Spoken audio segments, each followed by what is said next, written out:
Today marks the first session of the Rise of Vecna.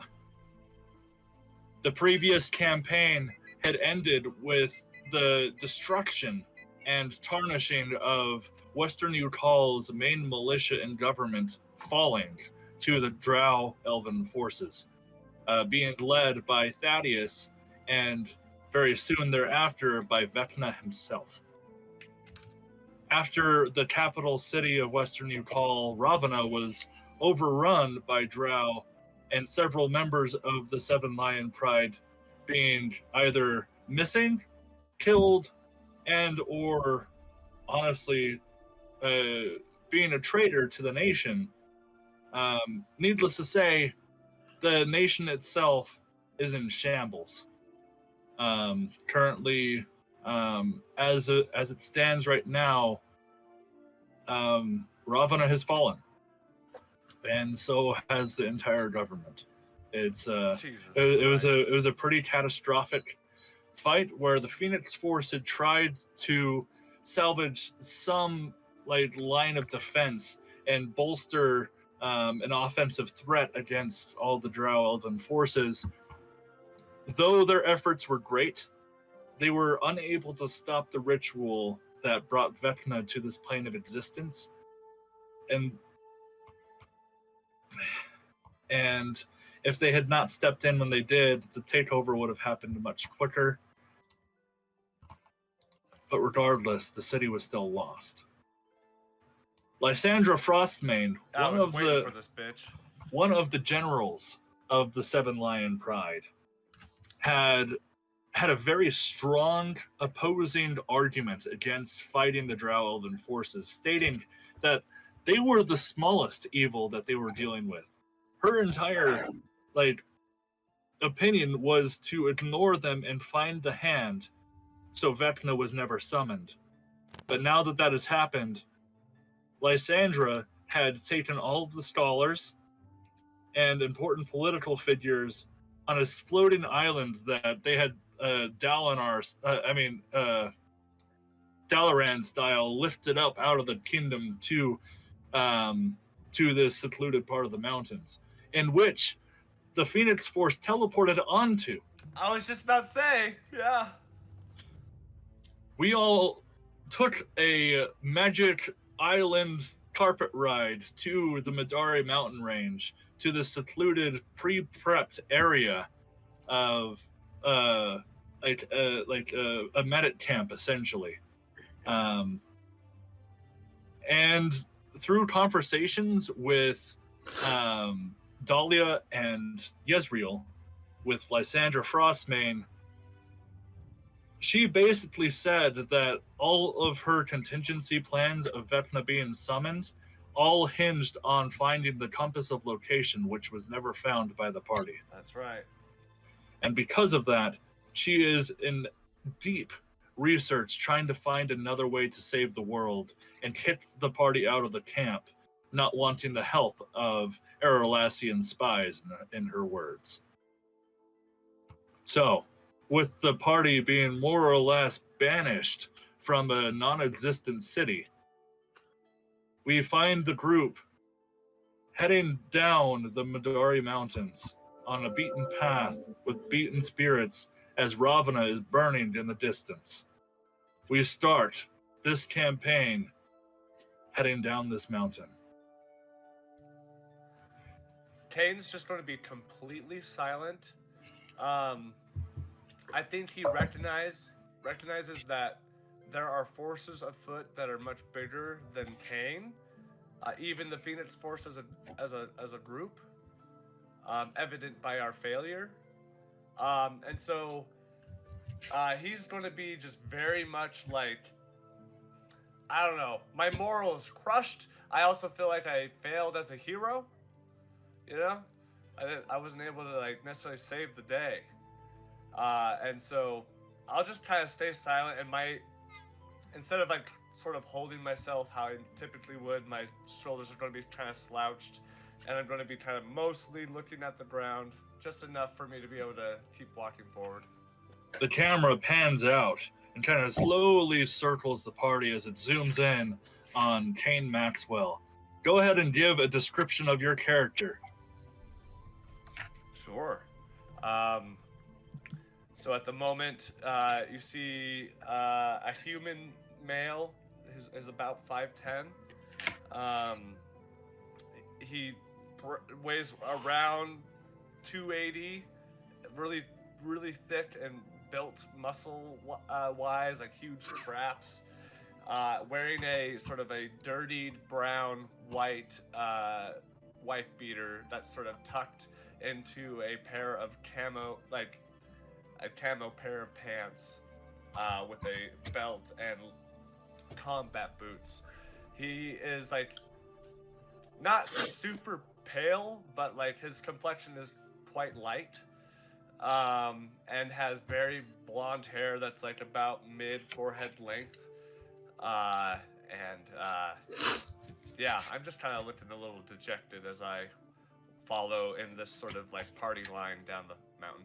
The camera pans, and almost in slow motion, it shows Yezreel kind of walking in a solemn, tucked, hood-covered visage. Yezreel. Can you be the first one in line? Sure. Okay. Yezreel, give us a description.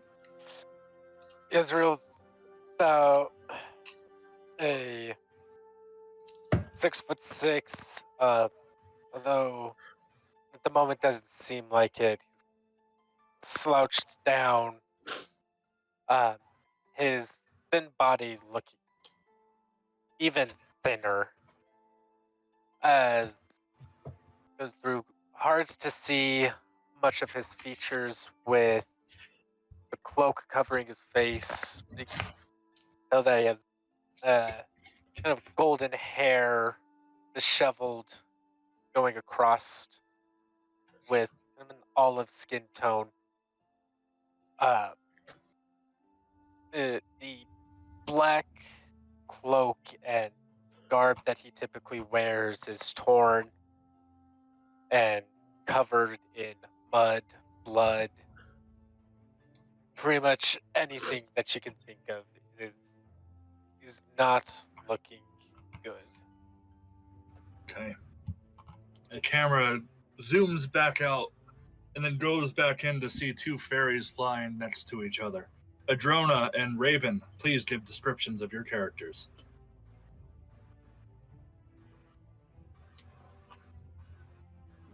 Okay, so I'm. Oh my goodness, hold on. I'm pretty small. Weigh like maybe 50-ish pounds. I have dark olive skin, green eyes. I'm about 3 feet tall. Damn. Yeah. So I'm you little. are, dude. You're tiny. Tiny. My wings are a little more developed. They have a little more shape and color and everything to them at this point. They're not fully developed, but they're getting there. And yeah, almost Jessica Rabbit style body shape. Oh fuck yeah! So you're like a hot fairy. Yes. Get Calm down, Diddy. Diddy. Out of here. God damn it! No! For real, what is This is not a Diddy party. Horny tail. What your color baby of hair oil. do you What? have? What color of hair did you have? I have white hair, I believe. Yeah. Oh, okay, cool. Yeah. All right. All right, Adrona, let's hear what she looked like. All right, so Adrona, also on the small side. She's about 2.5 feet tall and 40 pounds. Wow. Oh wow! So you're a little taller than Calm Raven, down there, but- Dre. But like just like a little, you're like even less. That's wild. Fairies, y'all. She's got light purple eyes. Her hair is purple that fades down to red, and she does have pale, fair skin. Her wings are fully developed. They have purple shimmer shine to them for her wings. Okay, cool. Now we have one of the first pairs that came into the group together. Tar and Dahlia. Want to go Dahlia- first? You want me to go first? Yeah, go ahead. You started talking first, so go ahead and take it. Oh, fine. Okay, fine. Next to Dahlia is about a person standing about 5'8", covered in what looks to be like a tattered cloak with a hood down. Tar's upper part of her head, from just slightly above her small nose up, is warforged, with a main eye that kind of is like a ball that kind of slides around. She has kind of a leather brown type skin with small little dots showing on her jaws. But she is just wearing basically tattered up cloak that's covering damaged armor underneath her. And next to her is her little Dilo that she gives a small piece of meat to as she's walking next to Dahlia. Okay. Now, no, Dahlia's son needs yeah, Dahlia. Sorry, I'm like battling this freaking cough. So yeah, as Dahlia walks next to Tarj, like she's son of a bitch. 1 second.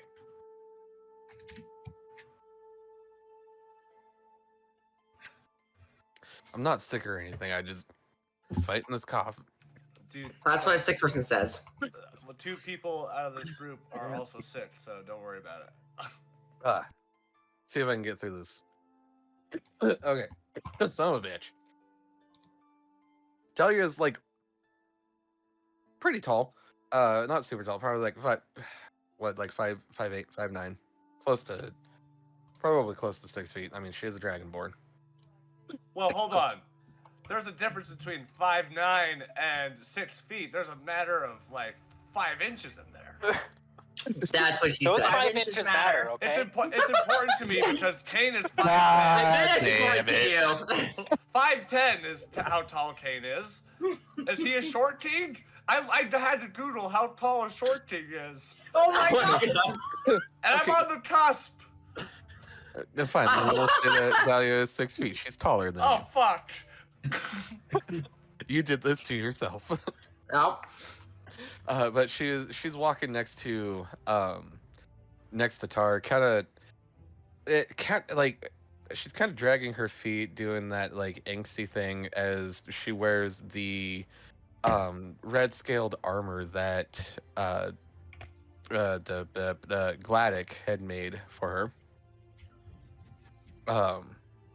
But her with red scales and just staring her red eyes down. Okay. Now, lastly, we have Gladdek kind of helping Aslan walk down, as Aslan is still pretty badly injured. So speaking of which, Aslan, go ahead and describe what you currently look like. I know that there was a very recent change to your appearance. Yes. So Aslan is an elephant.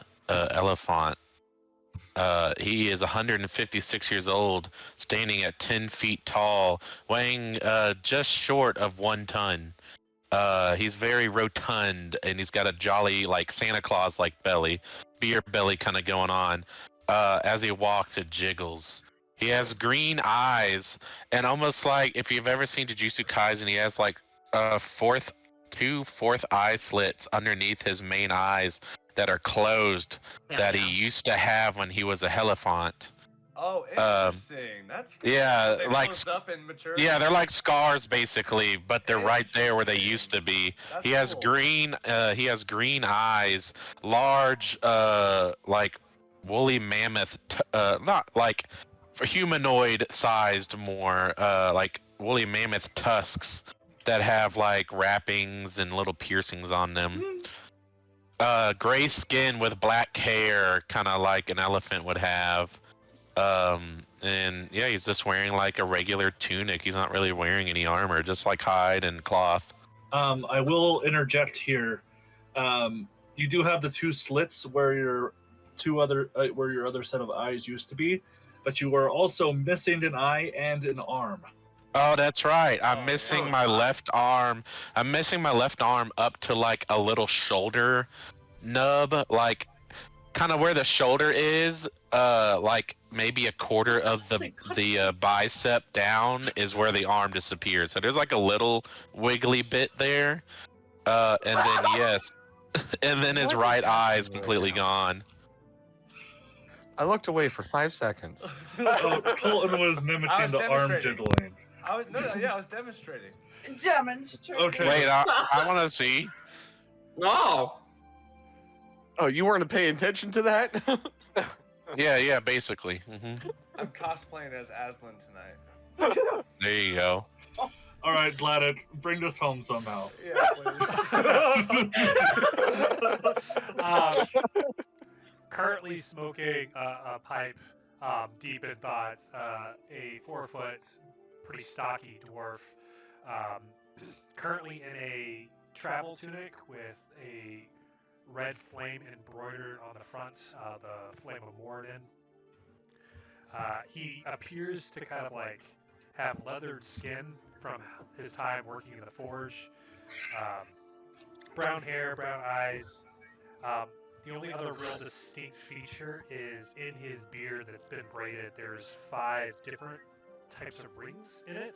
There's one that looks like a dragon scale, one that's like a kind of like just, it looks like plain metal, but you can see that it's seen battle. Like kind of iron braided in. almost? Yeah, iron, but it's weathered from like battle. It looks like wood, but on closer inspection you can tell it comes from a shell. A ornate like ring, like an actual like wedding ring style, but it's like an ornate heirloom sort of one. And then another sort of like battle worn metal. This one in particular is gold. Interesting. Okay. Trekking down the mountain is the fearsome Phoenix Force. Through recent adventures, the world hasn't necessarily gone their way. But as we start heading down the mountain, the same visage that you were able to momentarily see through your mana gaze from all of you while flying on this floating island, you were able to see that Ravana looked like it was almost a brazier, a cauldron of fire that was emanating this red evil mana. But when looking back, it just was a plume of smoke. And that kind of energy is died down a little bit and is not visible to most anyone in the party. But that feeling is there. There is an evil that is drenched within the air that is almost weighing heavily on your minds, being amplified by your current moods. As we reach the bottom of this mountain, there is a acrid smell to the air. One that is akin to a fire that had been gone on for too long, that ash, like dirty ash smell. And the dark clouds that have subsumed the sky, now that it's nearing morning time, around 7 or 8 in the morning, it still feels like it's nighttime.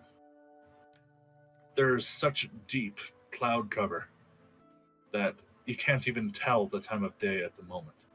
How long has it felt that we've been walking for? You guys have been walking down this mountain path for about 3 hours. So like we like left at like 4 in the morning, basically. You guys were forced to leave at 6 a.m. by Lysandra Frostmane's guards. I was gonna say she kicked us out. Tar's robotic eye kind of like does that zooming noise as the big eye kind of turns to look at Aslan. And she kind of starts to sign and try to talk as she does. As she signs, maybe we should rest a bit for Aslan's sake. I look over to Gladdek. I think And I say this like as I take a very deep breath that is very evocative of defeat. We should leave. Then we rest. Well, Go ahead, please. I think a 3-hour trek should give us enough breathing room to rest for a moment if the rest of the group feels they need it. I'll leave it to Aslan since he's the most injured in the group. It would also give us an opportunity. Well, Aslan, it would also give us an opportunity to kind of get our direction sort of in order. Where we go from here is still undecided. I mean, we could discuss it as we walk if we so choose, but...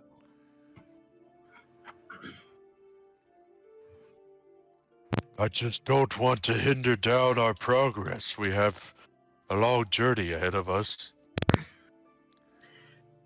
Tar kind of. Oh, good. Aye, laddie. It's more a question of where are we going? Progress towards what? At the moment,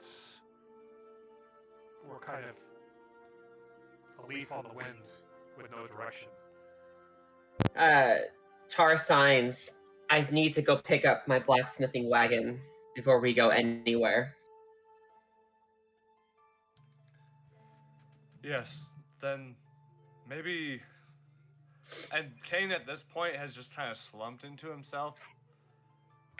Maybe we should take some time to get our things together and get on the next boat out of here. And he just kind of trails off and looks off into the distance. I need to clarify some things with Tar, Aslan, and Yezreel. So just for a quick moment, let's hop into DM Secrets. I'll pull you in. Boogly boogly. Ooh, someone's in trouble.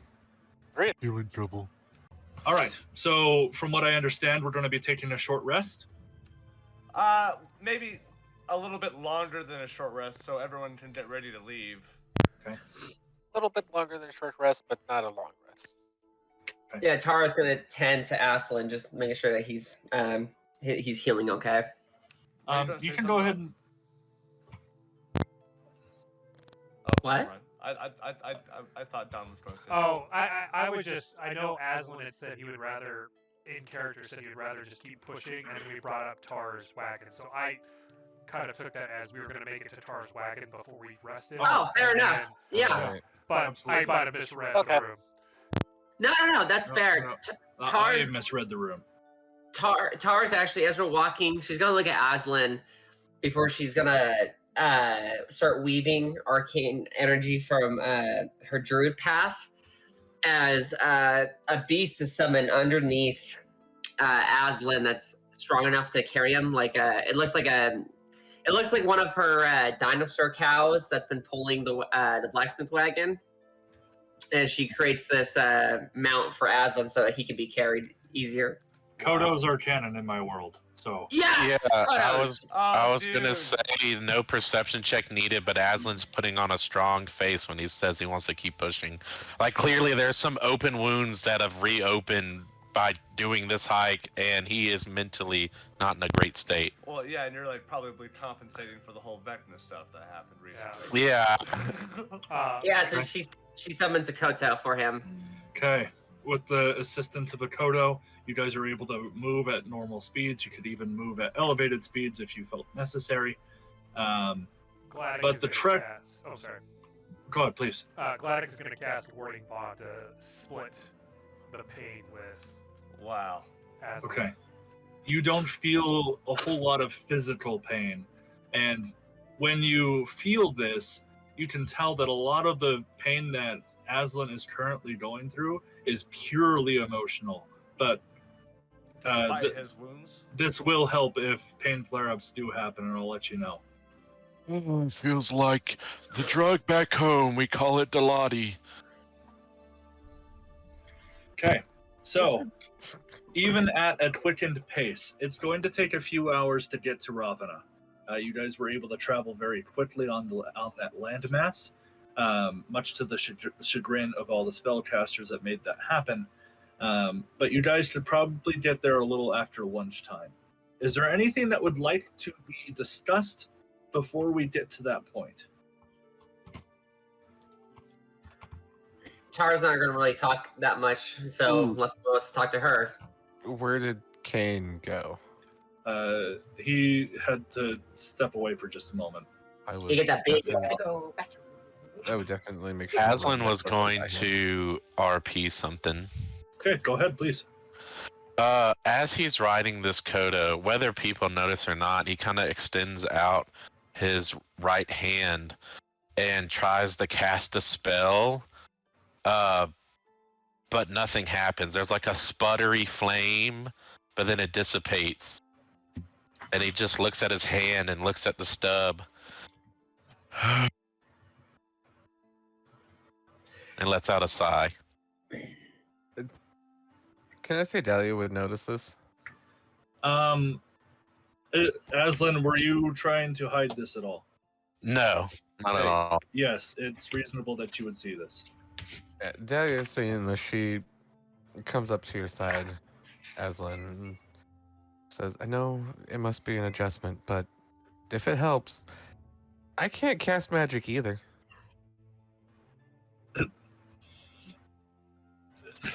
It's a little bit different when you could cast it and now can't than never. If Tara had brows, she'd be giving you such a flat fucking look right now, Dahlia. You have one, but it looks like you'd just be raising the brow. No, you stupid! I guess, Aslan, it would... I guess I can try to understand that. It'd probably be the same on if I couldn't breathe fire anymore. And Not only am I physically missing a hand, I feel like mentally I'm missing one too.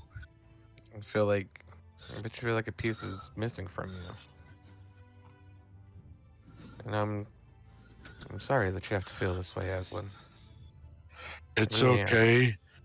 Honestly, deep down, I think it's penance for my actions.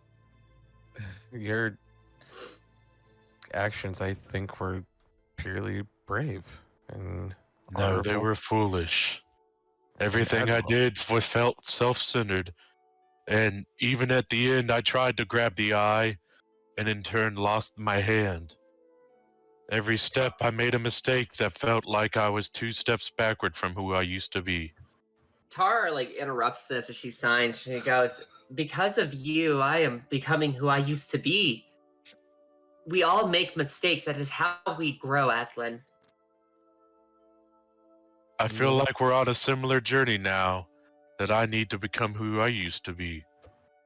Instead of this Vecna thing I was.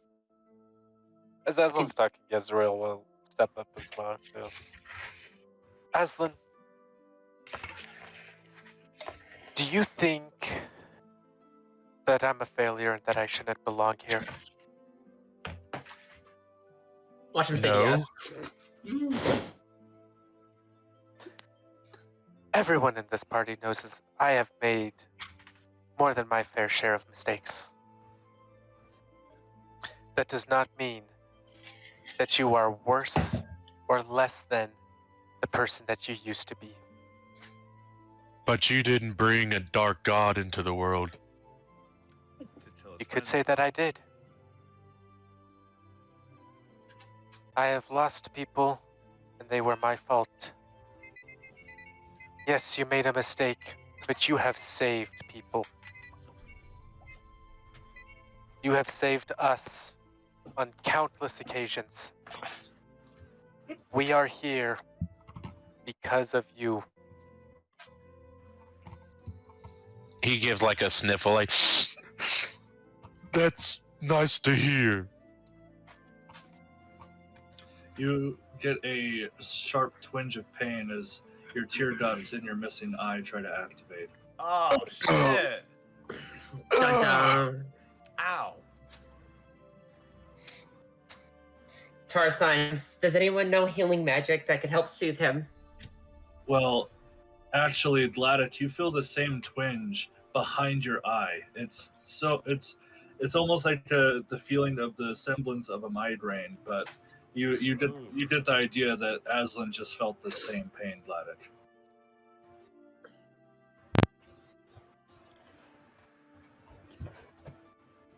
Well, laddie, we can focus on the past all day, but it serves no purpose except giving us guidance on how to move forward.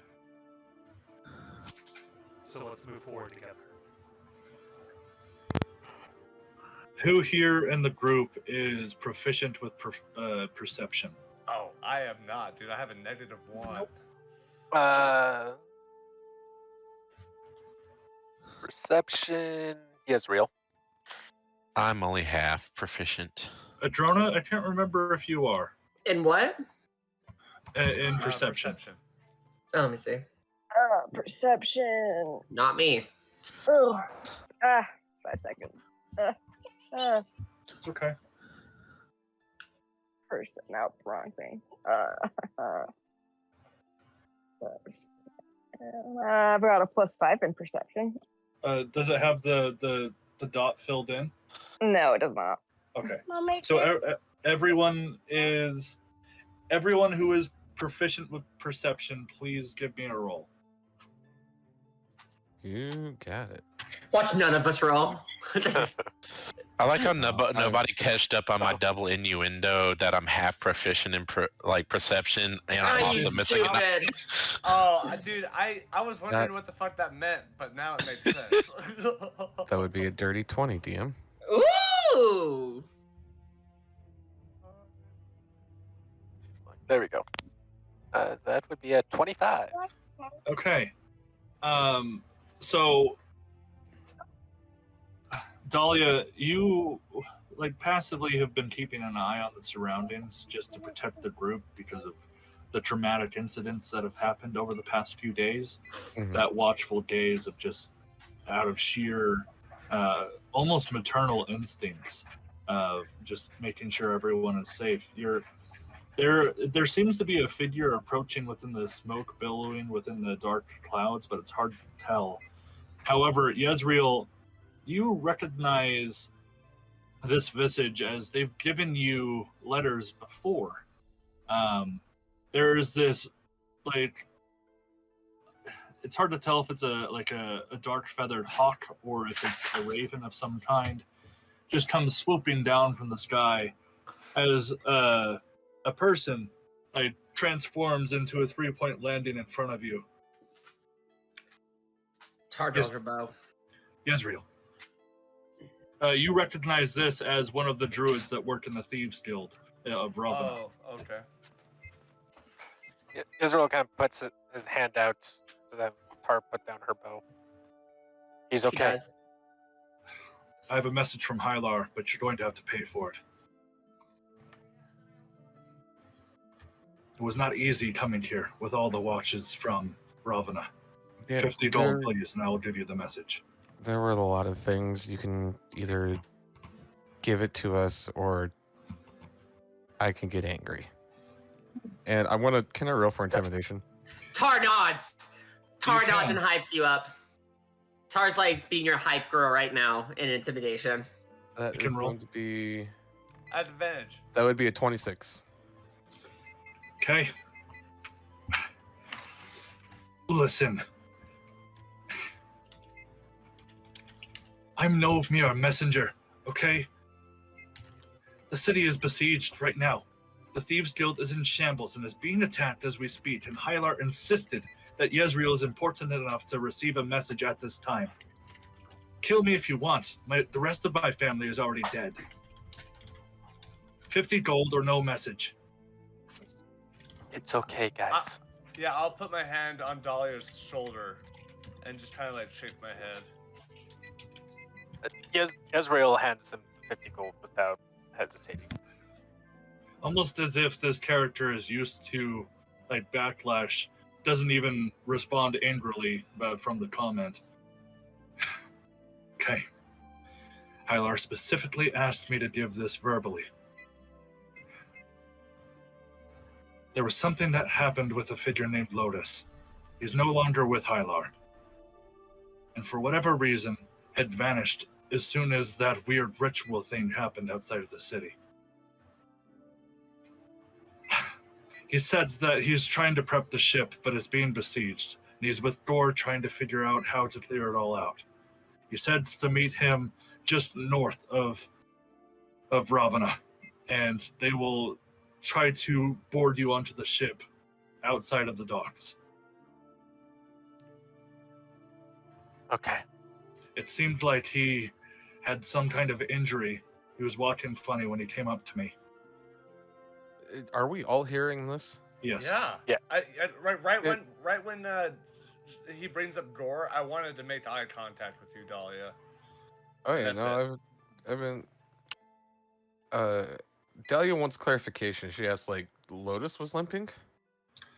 No, Hylar was. Hylar. Okay, no. It seems that he had some kind of a singed mark on his leg. I don't know what that could have been from, but he insisted that if you wanted to leave Ravana, that you had to be there soon. Oh shit. Do you have an estimate of how long that they can hold out for? I received the message not 4 hours ago. Oh shit. It took you this long? Do not judge him. As I said, the city is besieged. And he didn't know where you were at. He said that you were all fighting within the forces. Imagine my surprise when you weren't fucking there. Oh fuck. Fuck. Some smoke be comes on out the of way. Dahlia's nose as she huffs. Dude, Cain, literally, his head drops another 2 inches into feet. Dahlia, relax. They only have the information that they have, and we only have the ones that we have. Like, kind of begrudgingly kicking at the ground. She's like, I'm relaxed. I'm relaxed. That's it. Tar, where's your wagon? Do you know? Your wagon is with Hylar still. It's with Hylar. Perfect. We Tar, will make way as soon as we can. That was part of the problems with them loading onto the dock, is what Hylar said. There was too many forces to try to get the wagon on safe, and there's potentially damage to the wagon, but Hylar was in a Fuck. hurry. He didn't give me as much information as I would typically ask for in a note like this. You're just going to have to find out. And Tar- Yezreel, I have helped you out 2 times now. If you have an opening within the Thieves Guild in Airolas, take me. Oh fuck. I'll do what I can. Send a note via ship, and I'll send my way over there. Alright? Keep an eye out for it. I will. While this is happening, Aslan's trying, like, he's not ultimately hiding it, but he's trying not to be obvious. He's trying really hard to cast teleport like he used to. It's hard. Oh shit, but you can't now because of the. You get a nod of respect from this individual, of which you still don't know a name, as he turns back into a raven and flies into the sky.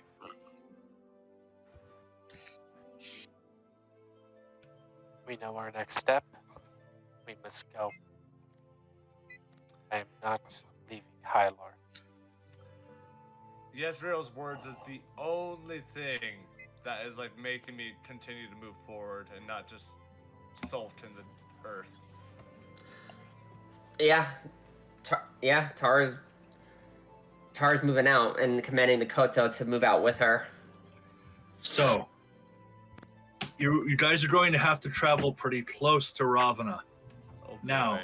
if you decide to stay within a reasonable distance from the gates, it might increase your journey because of routing between different paths. You could go closer to the city and go on a beaten path already to increase your journey, decrease the amount of time on your journey by about an hour, or you could go the long way around to get to this part of the shore that has been asked. But they're already waiting for us on the ship, basically? Yes, the messenger was not given a time frame of how long they would wait. Only that it took longer to deliver this message due to him not being able to find you. Cain will look to Yezreel. Yezreel. We need to get there. We need to get to that ship, but I'm concerned of going so close to the city. I am too. We need to get there as quick as we can. That is our only way out at the moment. So be it. How is everyone feeling? Cain, just to put it out there, Cain would rather go the long way around, but understands the urgency of the situation and has enough power to sort of shelf that for now to go towards Ravana again. Raven and Adrona, what do you guys think?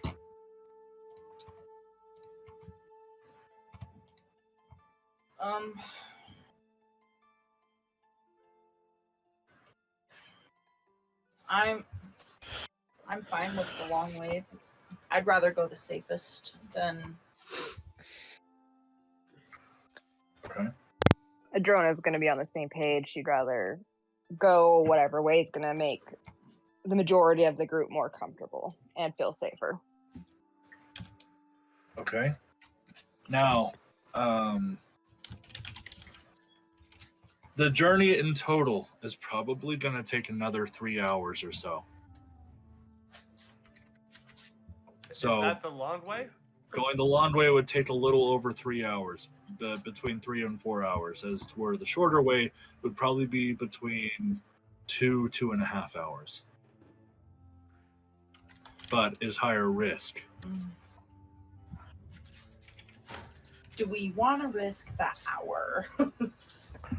I'd rather go the long way. I can't provide much support in a risky situation.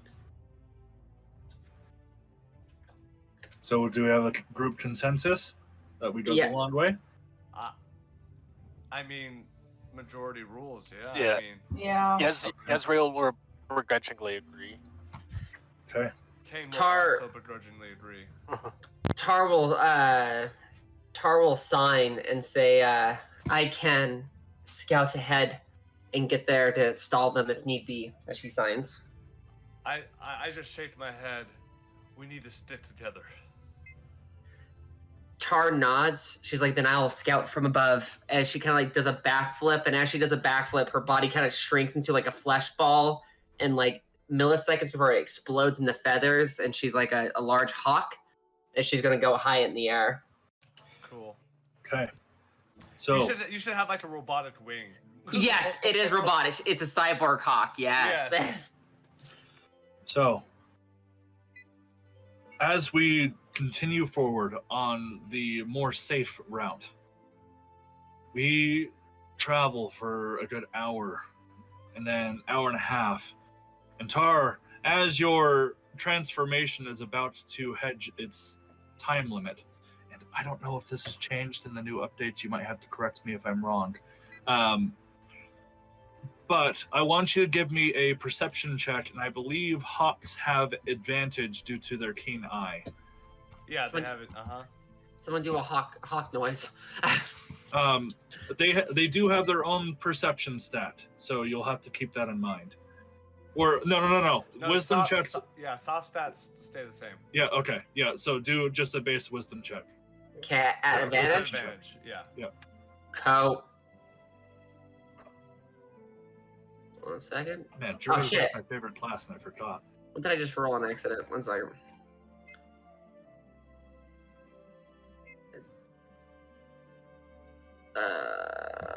What's going on with my... Why does it not show me the results? I'll just roll again. Survey says... Haha! 16. Okay.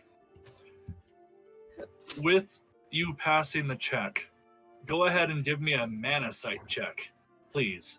That is a wisdom-based one that you are now proficient with. Hell yeah. I forgot to add these into the character sheet, so please just do a roll, add your wisdom and proficiency. Aye, aye, Capitan.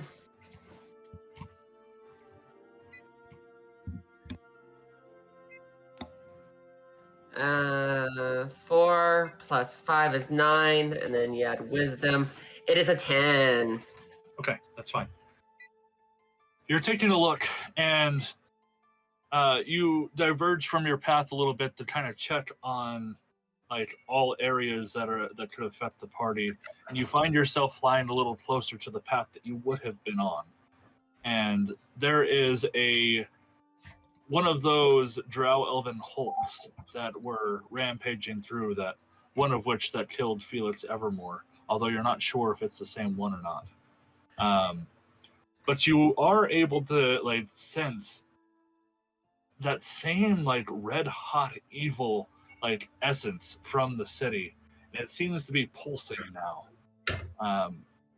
It's only for an instance that you feel this, but that there seems to be like almost like a rhythmic heartbeat type of pulse that you feel within your soul that is emanating from the center of the city.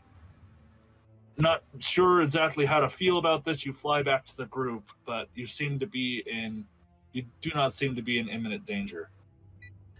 She relays this information as in her hawk form. She's using the messaging, her messaging ability to inform the group of that information.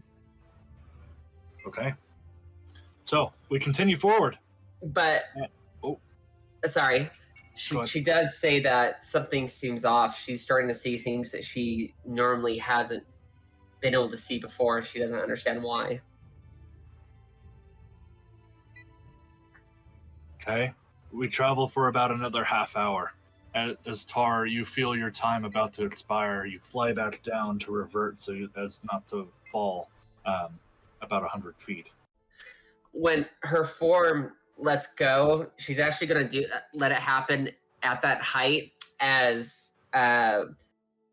metal phoenix wings sprout from her back from her wing item. Okay. So you fall in free fall for just a moment as you essentially like revert into a swan dive as you come back up, getting a little bit of momentum as you correct yourself.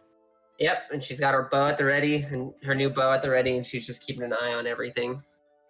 Okay. The next 2 hours go by, and it's relatively uneventful. If there's any conversations that have wanted to be had, have them now, otherwise we will continue the story.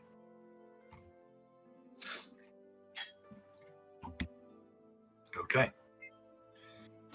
So, we start arriving to the coast. I'm going to post the world map again, just so you all can have a reference. Here's the world map. We are currently in Western Yukon.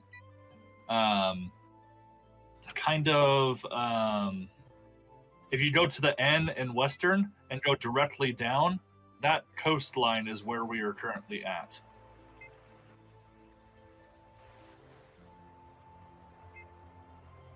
Everybody see where we're at?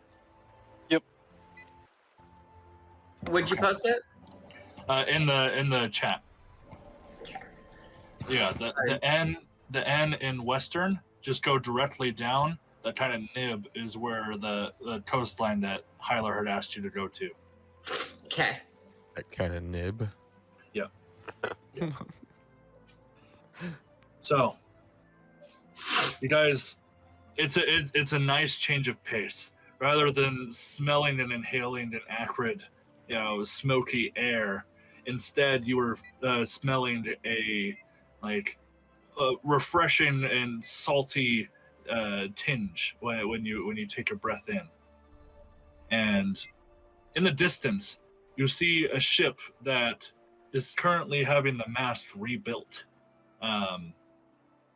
But it's a good couple 100 feet out from shore. As you guys walk up and go down into the grayish sand, you approach, and like I said, the ship is about 300 feet out. It doesn't appear that they have noticed your arrival quite yet, but you are here. When we get right to the boat, Tara's going to do a superhero landing next to everybody. Okay. So you're just gonna fly up to the boat then? Yep. Okay. You fly over there. Adrona and Raven, are you guys following Tar? Yeah. Okay. Adrona? Yeah, I'll be following her as well. Okay. So we're gonna go through their perspective first. Adrona, Raven, and Tar, you all three are flying towards the ship, and you guys shortly arrive. And like I said before, it looks like the mast was destroyed and is currently being repaired and trying to be hauled up by a series of levers and pulleys. There are several crewmates that are trying and desperately to repair the mast as quickly as possible. And you see Hylar just giving orders left and right as if he were the captain. It's actually pretty impressive from the last time that you saw Hylar having little experience on a seafaring adventure. It seems like he's pretty experienced now. Let me see here real quick. They might need help fixing that mast, and I might have something for it. Let me see here. The map was reposted to show you guys where on Western Yukon you were at. You guys are on the part of the coast. If you look at the map, the N in Western is directly south. That where that little nib is on the map. In the middle is of where, that bay, basically. Yes.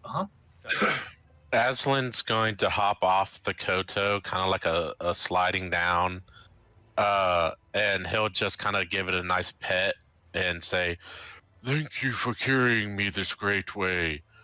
I don't know if you can swim, though."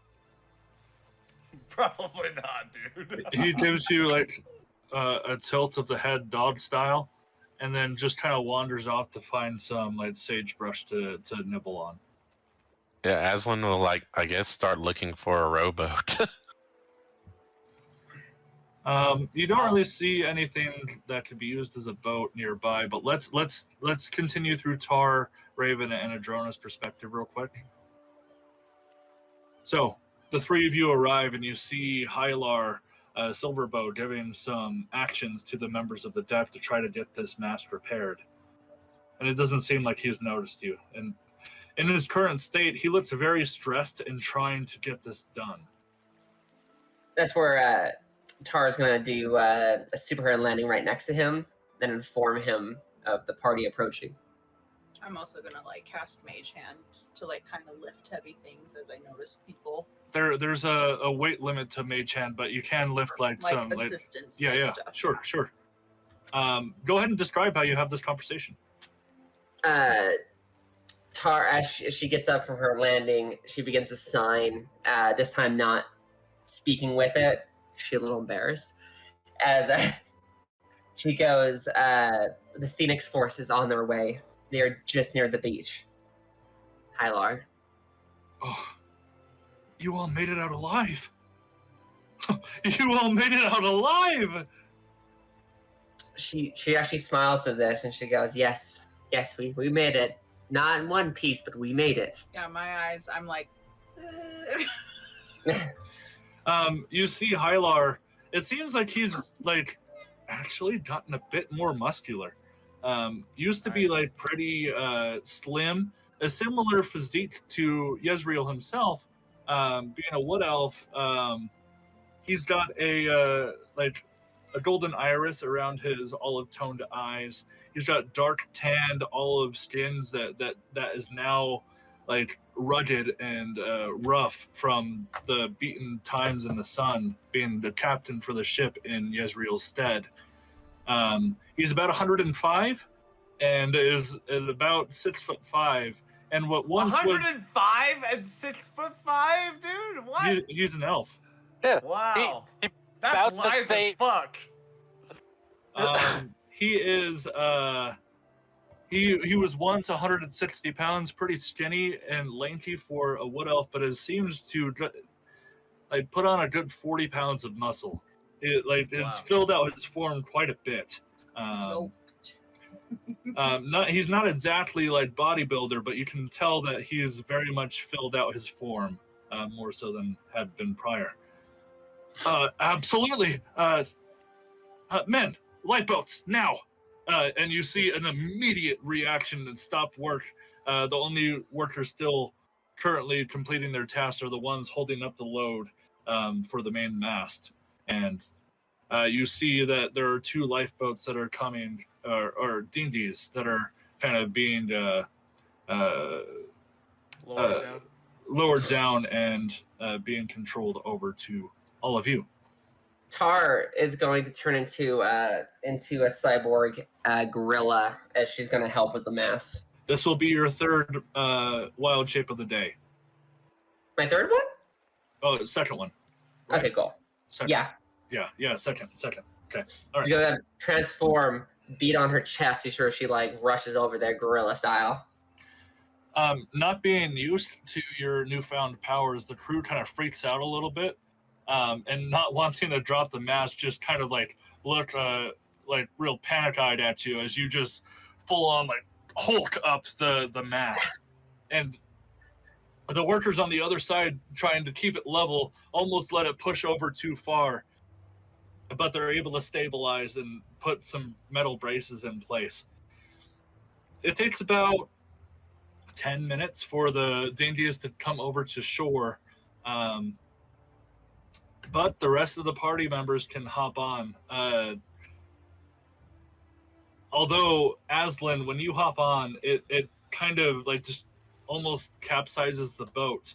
They're not being intended to carry such weight, but you're forced to sit in dead center of the boat to prevent it from capsizing, and even still, the water slowly starts peering over the top. Oh, thank the gods! I wasn't sure if we'd be able to row like this, but this was water great. is coming in as you say this. Yeah, and he gives out like a belly laugh. Oh, God. As the laugh kind of pulls his left shoulder muscles, and it just hurts real bad. He's like, oh. Good heaven! You see the crew member just kind of struggling to row the boat, and his muscles just end up bulging as he goes into a rage to start rowing the boat. Oh, okay. Yeah, Aslan's just cheering him on. Yeah! Row that boat. So again, about another 15 minutes pass, and we have the entire crew on the ship. And Aslan, again, you're having trouble climbing the rope ladder, not because of your weight, but because of your missing arm. You have to use your trunk to hold the rungs as you grab onto the next one to climb up. It's a intense workout for an appendage on your body that you're not used to using in that way. Yeah, feeling self-conscious, he kind of lets everybody else go first, not to slow anybody down. He's like, I'll be fine, and then he struggle busts it up the ladder. Tar is gonna help him as she just comes flying over the side of the ship as a cyborg gorilla and just grabs him and helps him up. The ship physically rocks on to the side as the weight of a mechanized gorilla and a elephant are kind of trying to capsize the boat on one side. Oh my God. As you both are pulled over and nothing ended up happening. It's I just, like to imagine that they purposely moved all of Aslan's stuff to the center of the boat so it stays level when he's sleeping. So it's always like dead center. Yeah. in fact, you get some roars of applause from the crew that everyone had made it. And then several of the crew members just come up like super excited children to Aslan, almost begging for a new meal before they finish their sentence and realize that you're missing an arm. And he'll try his best to cook something, getting overly excited too, and does his best. It's not great food. I will not make you do disadvantage, but I want you to come up with a food that you can make that would be reasonable to make with one hand. Well, you can technically make anything with one hand. Exactly. Right? I'm just saying that So what he'll do is he'll station his cooking setup on the ground, kind of weighing it down with barrels or just kind of positioning it, kind of pinning it down some, and he'll make some chicken fried rice, basically something with one hand he can stir and flip and cook. something that doesn't take a lot of effort, but one hand can season and Yeah, like yeah, Kung Pao chicken just- or something. yeah, just some like General Chow's like fried Yes, chicken General rice. Chow's, yes. It takes you a little bit of time, more so getting used to. But I mean, this is a meal that you would make on your like lazy days. You could do this with one eye. I mean, with both of your eyes missing, and Too soon, God, too soon. Tar seeing everyone else get excited. She just starts making like gorilla noises as she's just hitting her chest, getting excited with them. Yeah. But as the final braces are put into place, the main mast seems to be as secured as it's going to be, and the crew just takes a well-deserved lunch break. Hylar does command some of the troops to start dropping the main mast and start to set sail to an unknown location quite yet, but they're just trying to get out of here. And as you guys are eating, Hylar will come over and Tar, please go ahead. Oh, sorry. Tar looks at some of the group and just kind of thinks to herself. And she kind of signs to one of the... She's actually going to sign to Yisrael, because he's the captain, right? Technically, yes. Yeah. Yisrael, she goes, what if you guys put a rope around me and I become a well and I help pull the ship? I mean... Gruzzle 2.0? Yeah, literally. We could. She nods. Hylar kind of pipes up. You know, that brings up fond memories of the dragon turtle. It does. Oh yeah. Wow. I actually documented, because while I was waiting for you, I went to go find where the dragon turtle went to lay to rest. So if you all look at the world map, there is a little detached island on the top left corner of Western Yukon. I see it. Oh, and that's the dragon turtle? That is the dragon turtle. Wow. Wait, where is Wow. That thing is Cool. huge. What? That's The big, dude. the landmass that is detached from Western Yukon on the top left side. The landmass. It's like northwest. Oh, is it by Western Yukon, but it's detached? Yeah. The little blob Oh, there. God, Yeah. that is huge. It seemed to have, from what I was able to ascertain, it grew in size exponentially and then, well, died there. Oh. That's fair. But Sad. I documented it, and then he gives the party some updated maps, and that is the current one you guys have. Well, it may be worth a stop on the way back to Airolas. And I have to get this across now, okay? A lot of stuff happened, okay? And I was not prepared for any of it. You guys had me find this Lotus guy, and I have a whole side of my story I need to tell you, but please, what the hell happened? Tar, lot. as he says that, Tar goes, I'm gonna go be a well, as she kind of walks away. No, I'm sorry. No, you need to be here. So what generally happened was, are you talking about when we arrived here, the storyline since then, or? Why did Drow start attacking the city, and why was I tried to attempt to help this demon? So basically what happened was, there's this guy that was a vampire who was leading the Drow, and he really hated the leaders of that city. So a war broke out, and that's what happened, is that these mutated vampire crazed led Drow ransacked the city, and we were in the midst of that fight trying to hold off their leader. We I guess defeated him, but then my arm got ripped off and my eye got ripped out, and then after that we tried to continue helping the city, but then we were labeled as traitors or non-helpful people, and we were forced to leave, and now here we are. That's the gist of it. Long story short, when the world asked for our help, we couldn't answer the call. And Cain just looks out into the ocean as he puts his hands on the rail of the ship. Also, do you have any medical supplies? My bandages could use some redoing. In just a moment, you'll be fine. No. That Yezreel, you sent out a note from the Thieves Guild to specifically look for this Lotus guy. What the fuck? Lotus was a part of the previous party. And I was under, it seems like now, the misguided impression that he could help us.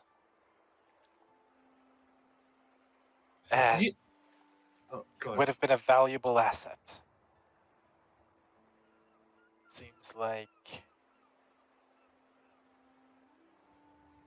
Well, let me give my side of the story then. I found Tar's wagon. He And perks up. indeed, Lotus was waiting for me there. I He perks told down. him. I told him that Yezreel told me to come grab him, and we would go continue towards the ship so we could plan out a better plan of attack, essentially. I was told that there could be a battle happening, not that it was going to happen within an hour of me returning to the ship, but that's what happened. We brought Lotus onto the ship, and as soon as this red bomb went off somewhere within the battlefield, after we were sending off some support fire, Lotus kind of just... I mean, he already looked pretty demonic, but God, he doubled in size and started attacking, destroyed the freaking main mast, and then dove into the ocean saying that Nizram was calling. Oh, Shit. Whoa! Since then, I have not seen anything. She signs. Where did he dive to? I don't know. Where? He's in the ocean. Well, What she direction? looks at Cain and she's like kind of like signs a little more aggressively now and goes, "Well, he said dive. He could have meant going down." I don't know where he went. We had to, I had to set half the crew to row this fucking ship all the way over here to a safe enough location. He dove off into the deep. I don't know where. She's gonna look at Dahlia. Dahlia. He went into a rampage screaming about Nizram. And I think that Nizram was a part of your previous party you had mentioned, but the strings attached, and he looked like you, Dahlia. he looked like me. Are you saying Well, that of course he did. all Dragonborns look alike? Oh gods. No, the demon form, you wench. I Ah! Hey, would she sug- deserves it. I would suggest watching your tone with me. I'm sorry. I was left responsible to a lot of things that did not go my way. Yeah. Are you related This to didn't go Lotus? our way either. I mean, I didn't want to lose a hand or an arm, but here we are. Life's a bitch and then you die. So, I honestly, apologize. I'm kind of tired and I want to get some sleep. Everyone, I'm trying to help everyone I can, but this is just too far. Fine. I apologize. Dahlia, were you related to that fucking thing? Again, watch your tone with me. That fucking thing is my brother. As like some smoke comes out of her nose. Okay, forgive me for not being hospitable to the guy who destroyed my ship. Flame on as her axe erupts into flames. everyone calm down. We can't Flame have off. infighting right now. Tara just looks shocked at this whole thing right now. Well then fine, Yezreel, fill in the details. I'm pissed. I understand, but I apologize. A lot of shit went down with all of us. It's a fucking chaotic mess. That red light that you saw, that was Vecna. He's back. He gives you a blank stare. It's like an elder deity, necromancer, evil god thing. Ah, He was in my head for a while. That's why I'm missing an eye and a limb. well, that checks those boxes, and now I understand a little bit. Continue. And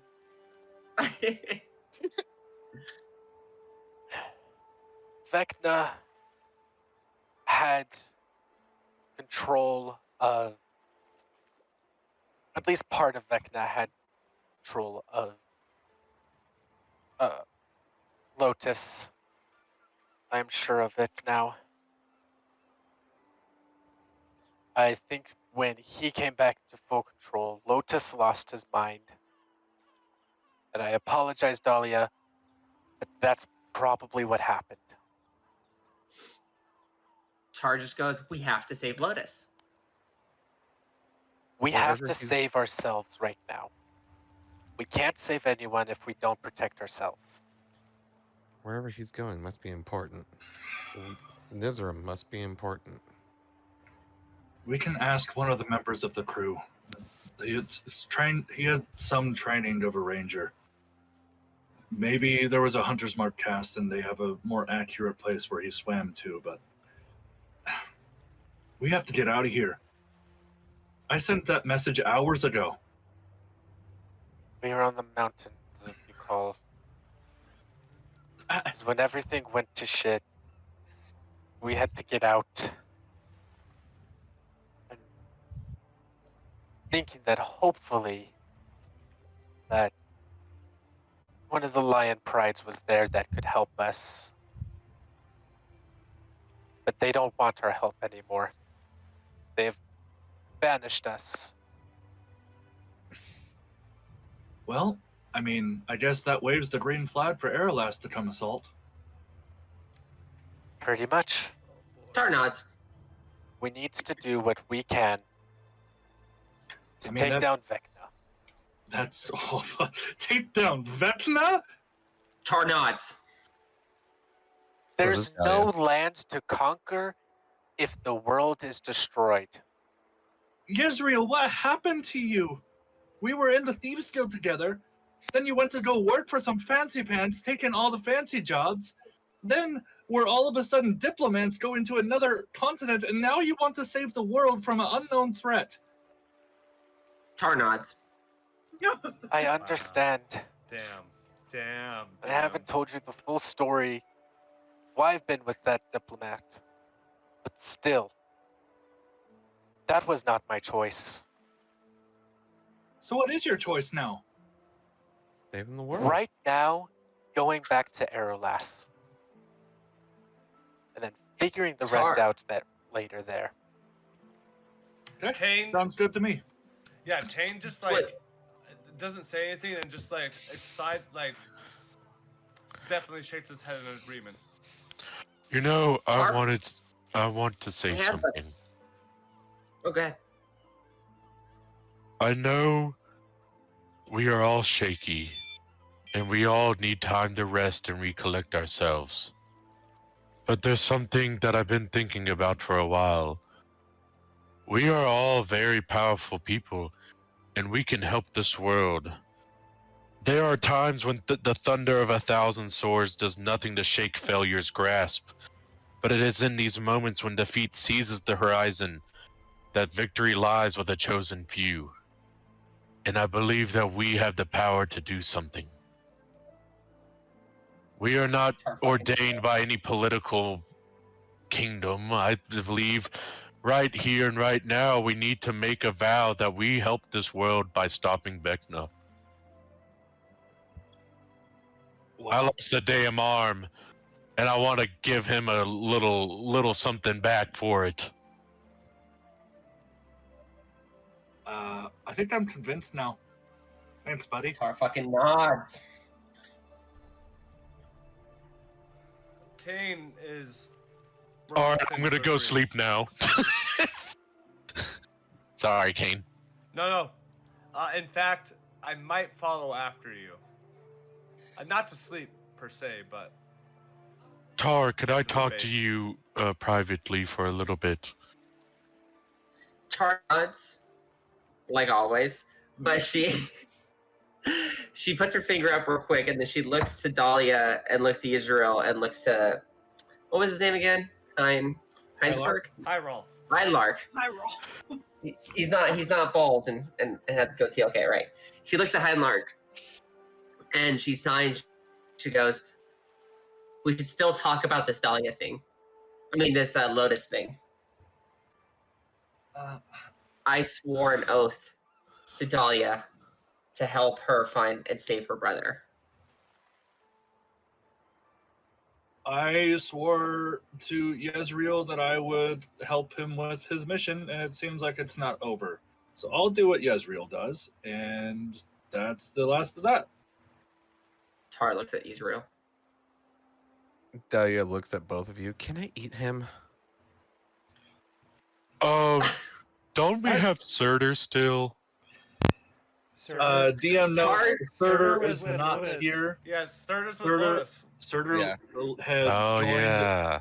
Surtur had gone into Lotus's shadow, and it seems like Hylar has no idea who the hell Surtur is. It would take too long, anyways. Anyway, It's kind of a you should have been there sort of thing. Are you Yeah. trying to tell me that Lotus had a suitor? No, you're mixing it up, Hylar. It's just forget about it. Focus on your job. That's proving harder and harder to do, to be honest. But I'll go man the wheel. Again, can I eat him? Dahlia, go rest or something. You need a Snickers. With a huff as some smoke comes out of her nose, she kind of like stamps her foot and goes, "Fine," and turns and starts looking for in what direction the colonel went through and started shouting as she's walking that direction. "Hey, let's do some setups." Dude, Ezra will go to Hylar, like at the helm. I just look at Dahlia with defeat. I don't have sit-ups in me right now. That's wait, why I'll Israel- always be the best. were you gonna respond to Tar before you went with Hylar? Honestly, my brain kind of farted. What did Tar say again? Tar was asking about the Lotus thing, and he and basically, said that she swore oath to help and save Lotus for Dahlia, and then Hylar says he'll do whatever you want to do, and then Tar looked to you. Dahlia and Tar, I think one of the things we need to keep in mind is Surtur told us what plane of existence he thought Nizra may be on, and we don't currently have access to that plane. And if Lotus ran off yelling her name, that's probably the most likely place he's gone. So we're going to need a whole new process of tracking to even go down that path. Not saying that we shouldn't, but it's not something that's in the foreseeable future, or at least not at the moment. New man. starts into the abyss. Right, no New shit. spell I just picked up. We'll Tar, oh good. we'll do what we can to help Lotus, but he's left us. So if we can help him, we will. But as of this moment, we need to focus on helping ourselves. We just need to take it one step at a time. Tar will sign back to you and go, "I understand what you're saying. I understand this, as long as Dahlia is in agreement. But if Dahlia goes for Lotus, I go with her." And she nods at you in her armor-clad stubbornness and walks over to Aslan.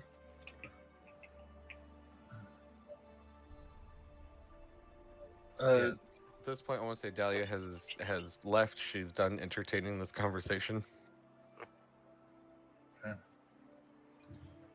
At this point, we have Dahlia and Cain heading to their quarters as Aslan, Tar, and Yezreel, you all kind of convene on the edge of the ship's deck watching as the waves go by. The three of you have the floor. Could I have grabbed Raven during this? Yeah. Pulling like Raven and Tar over, as like we're all, and Yezreel, we're all kind of looking out the bow of the ship. I don't know how to really go about explaining this, but have y'all felt weird lately? Like you're Tar seeing nods. more of the world than usual. Yes. Tar Not nods only faster. in a physical sense, but an emotional sense on my end too. I agree.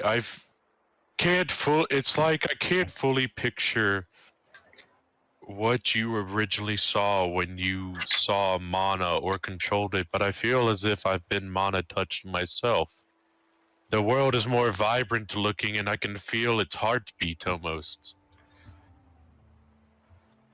At this It's- point, I want Tar, Yezreel, and Raven Okay. to make mana sight checks.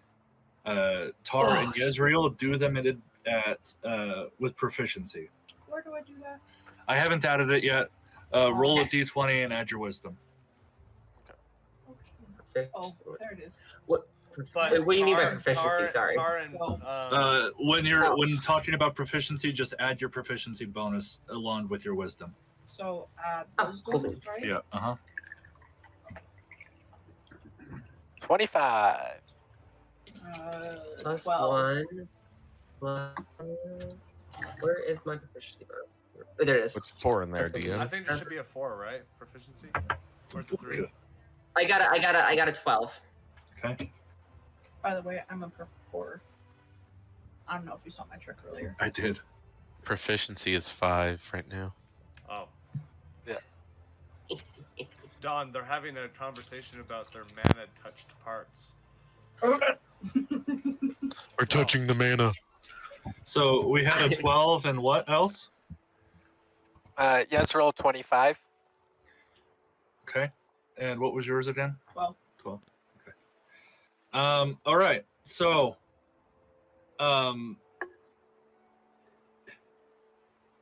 Tar and Raven, you guys have kind of a hard time seeing it, but when trying to look within yourself and within the deepest part of your friends, there is this shimmering of warmth and life that's extruded from them.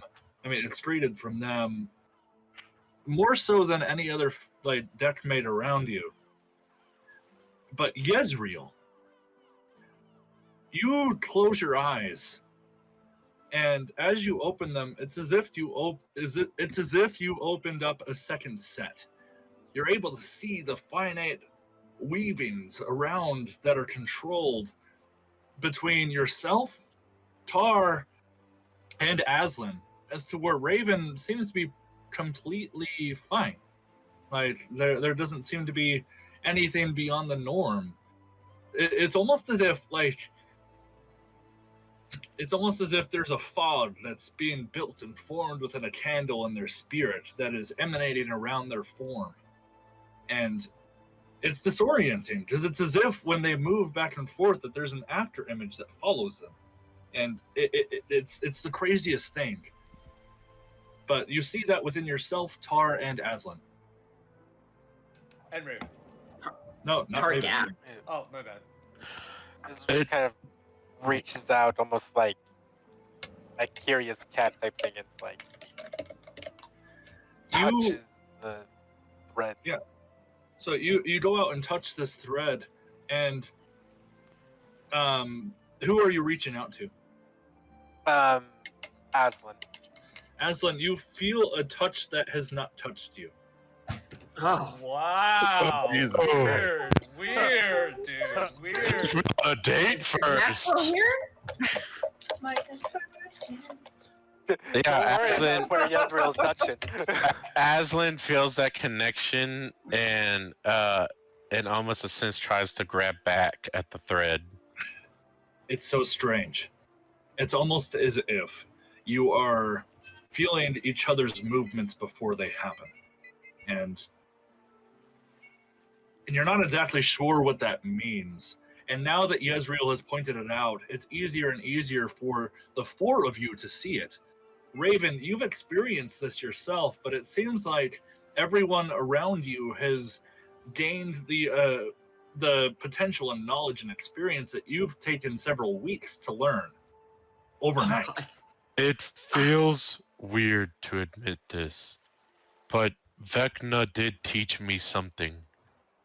I was able to see in something called true sight. This isn't that, but it feels like I can see the mana and it can see me in a mana sense. Tornads. It's strange. But the more and more you focus on this visage and form that comes from yourselves and this essence that's being excreted, you take a finer, closer, finite look at the world around you, the wood, the grains within it, the splinters that poke from the deck, the stitches between each fiber of the cloth that waves in the wind in the mast, then the wind itself. There are so many aspects of mana in the world around you that you are now keen to. Aslan, you have lost an eye, but you have gained so much vision that you would have missed any other time. I feel like this is something we could explore together, seeing that we all know of it. It's almost as if you watched in 480p and now are looking at it in 4K. Oh, fuck.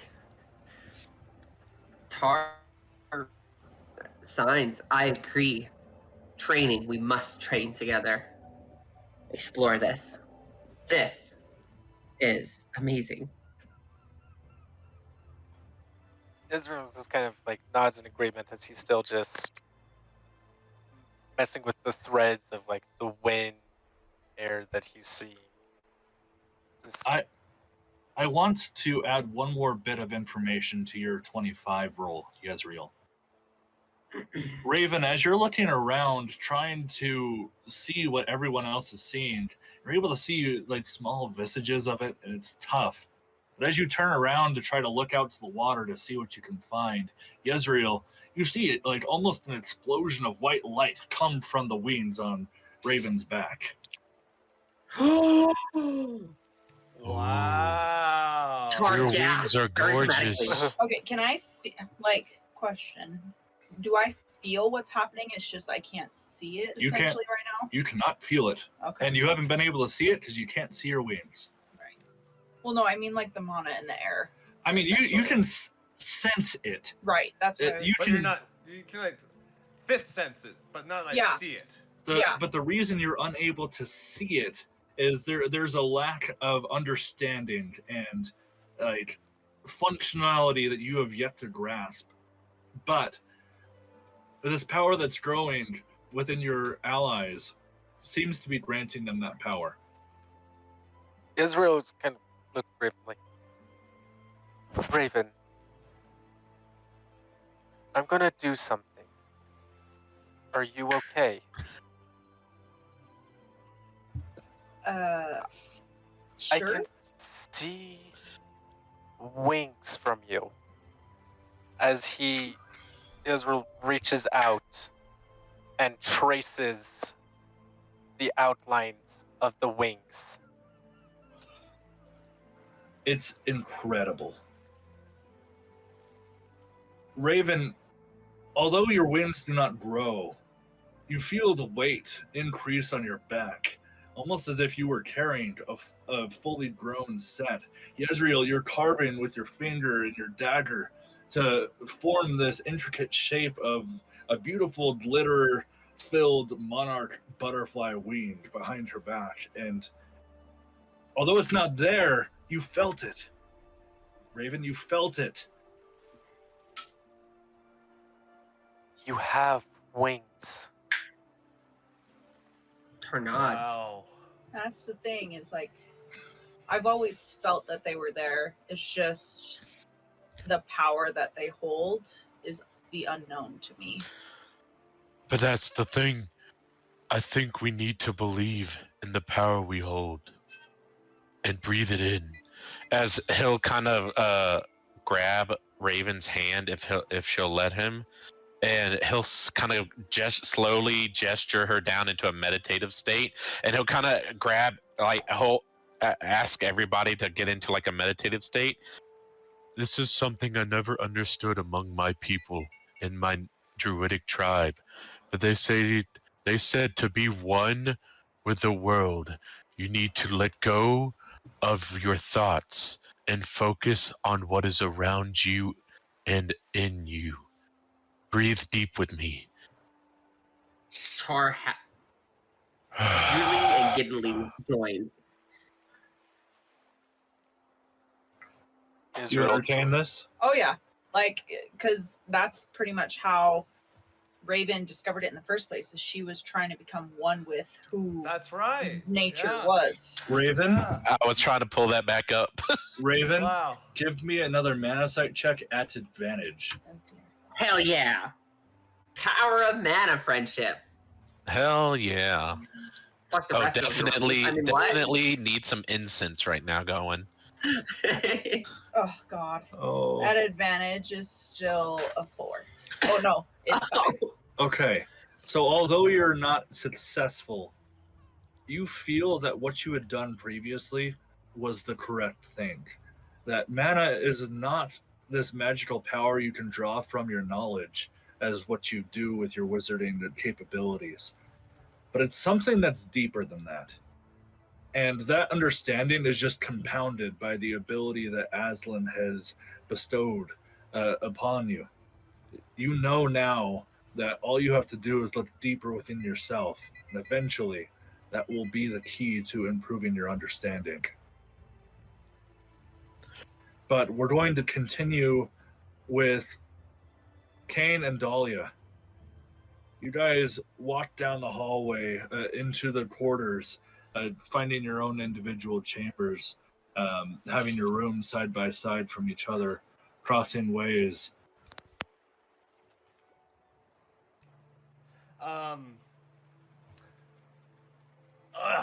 I actually wanted to have a conversation, but it was with a different player. But Okay, that's fine. I'm sorry. No. I'll just look at you, and you just see me just as defeated as always. Like not always, but like the last 6 hours. And I just kind of sulk and drag my feet to my room. Sorry, I didn't mean to force this. Who did you want to have a conversation with? I was actually wanting to talk to Yezreel, but I was waiting for the moment when it would happen naturally.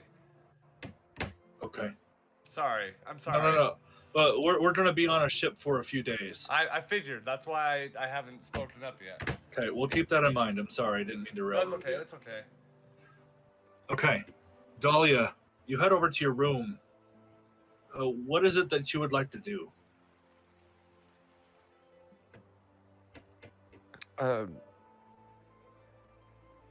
So upon going, has she entered the room yet? Like, I would say so. It's dependent on what you want to do. Yeah, so she would honestly just go into the room and try to pretty much calm herself from everything that's going on. Thank you. Knowing that she doesn't have... She's feeling equally as defeated, knowing that she has no way of contacting Lotus, nor does she really know what's going on with him. So she's feeling a little defeated. If anything, she really just wants to kind of sulk in her room and take a nap. Okay. Adrona, is there anything you wanted to do today? No, not this time. She'll just find where she's supposed to sleep for the night and kind of just rest for the night. Okay. It's pretty cozy on the ship. It's a pretty large ship for the amount of occupants. So there's a chamber that's been made for each of you, and then the crewmates' shelter is below deck in hammocks. But everyone else has a comfortable place to sleep.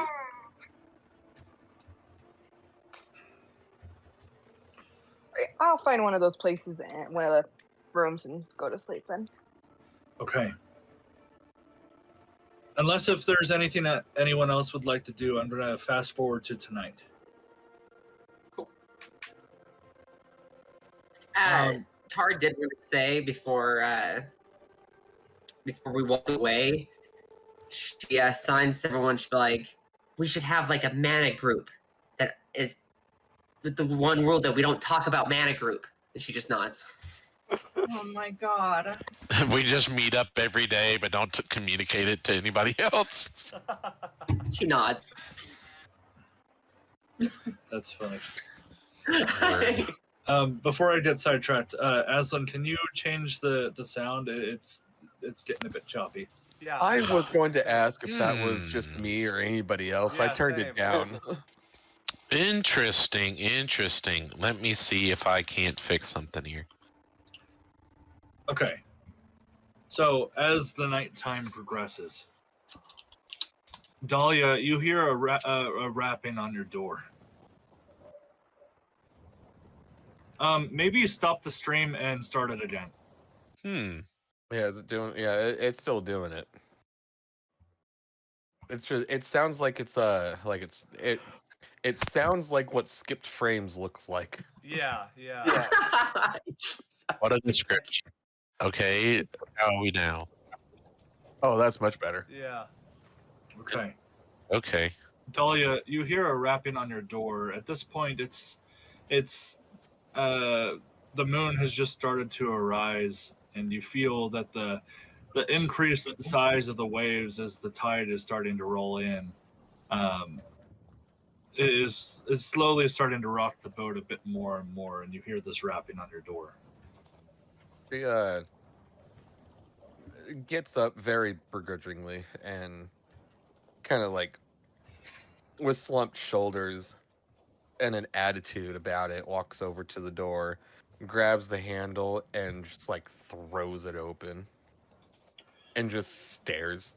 You see a surprised visage of Gore at your door. What? He instantly like grabs grabs Gore, pulls her into her room, closes the door, and is pretty mouth gaped.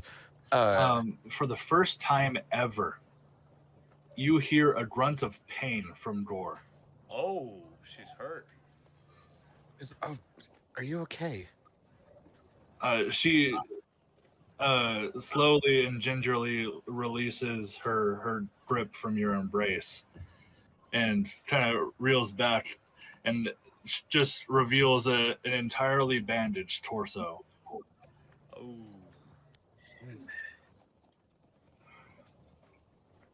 I'm here to make sure that you are okay. I'm okay. Are you okay? What happened? Where is Lotus?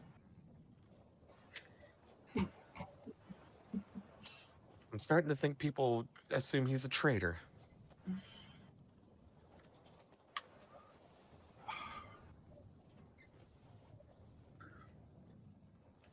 You see Gore trying to word something.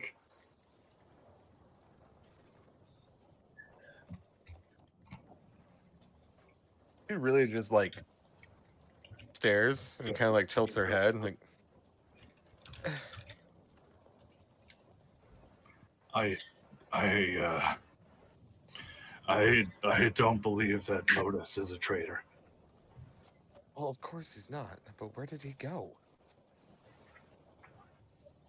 And what happened to you? Stop avoiding these questions and answer them. I tried to talk to Lotus about Mizram. And then shortly after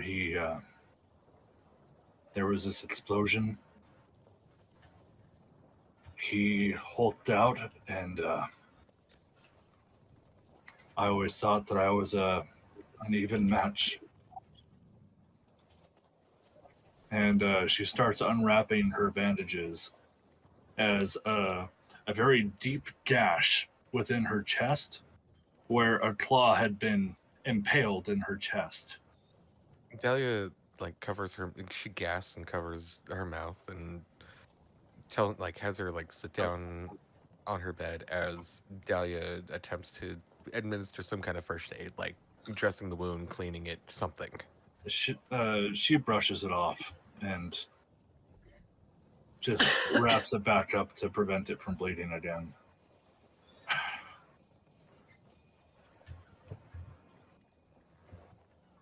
I made a promise to you and to Lotus.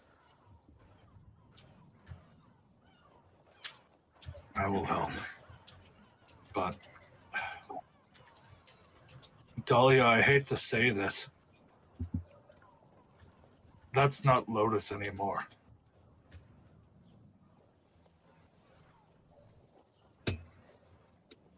Or I know. And I think I've known for a minute now. Dahlia, I will keep my promise. Because I owe my life to both Lotus and yourself. The the Crimson Tongues took me in my time of need. Lotus taught me how to fight. And Dahlia, I almost died today. You taught me how to love.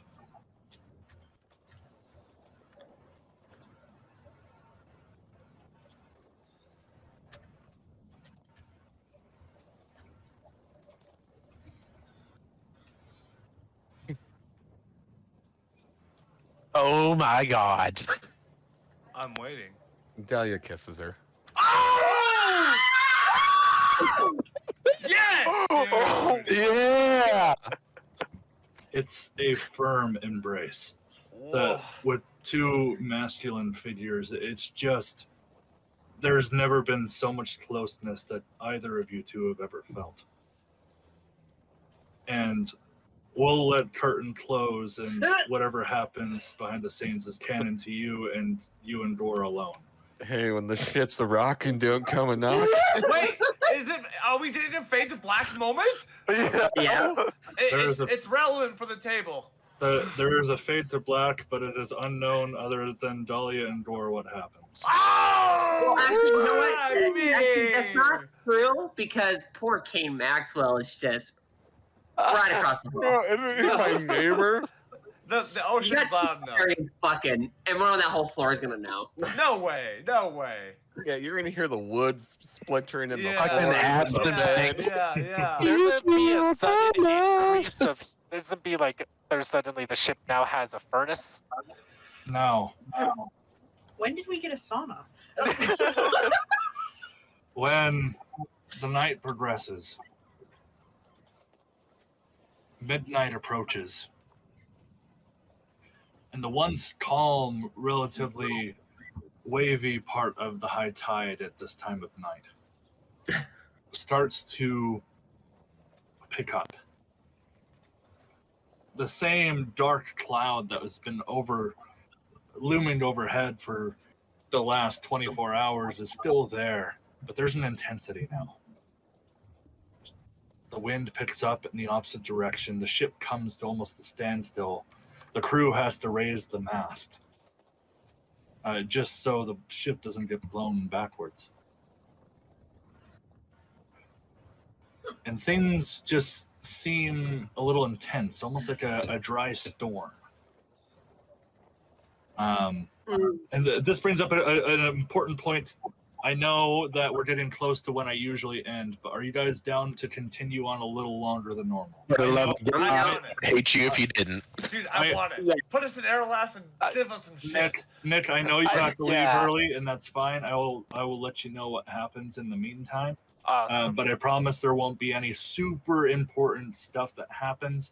But I do, if you can hold out for another 15 minutes, I'd like it if you could stay.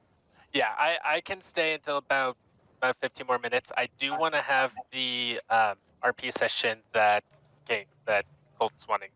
Okay, we will get to that, but this part I need you to be here for. So Okay. if you can stick around, I'd appreciate it. Let's go till midnight. I don't know about that, but we'll see what we can do. I'm old people. Okay. So Old. the crew seems to be keeping calm.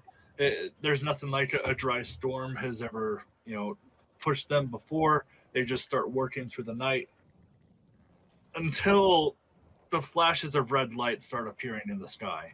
Oh, shit. And the waves start increasing in intensity. Oh, yeah. Eventually, Hylar sends word from the captain's wheel. Crew, wake up the party. It's time for action. You, one by one, all of your doors start being knocked on, like, repeatedly, over and over and over again. Command for the captain. To arms. To arms I go. I only have yeah. one. To arms. You get a awkward response. Come to the deck.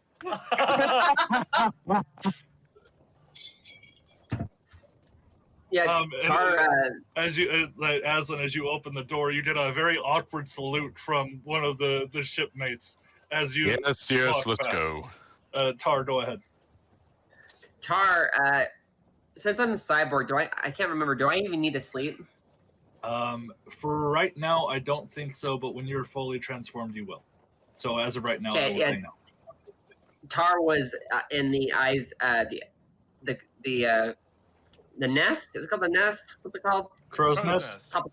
Crow's nest. She's been up there, so that's where she's at with her bone drawn at the sky. Okay. So, being that you're so close, I will let you make either a manasight check or a perception check. Cool. Let's go with that manasight, baby. What should be horrible, guys? Oh my God, the rolls have been horrible today.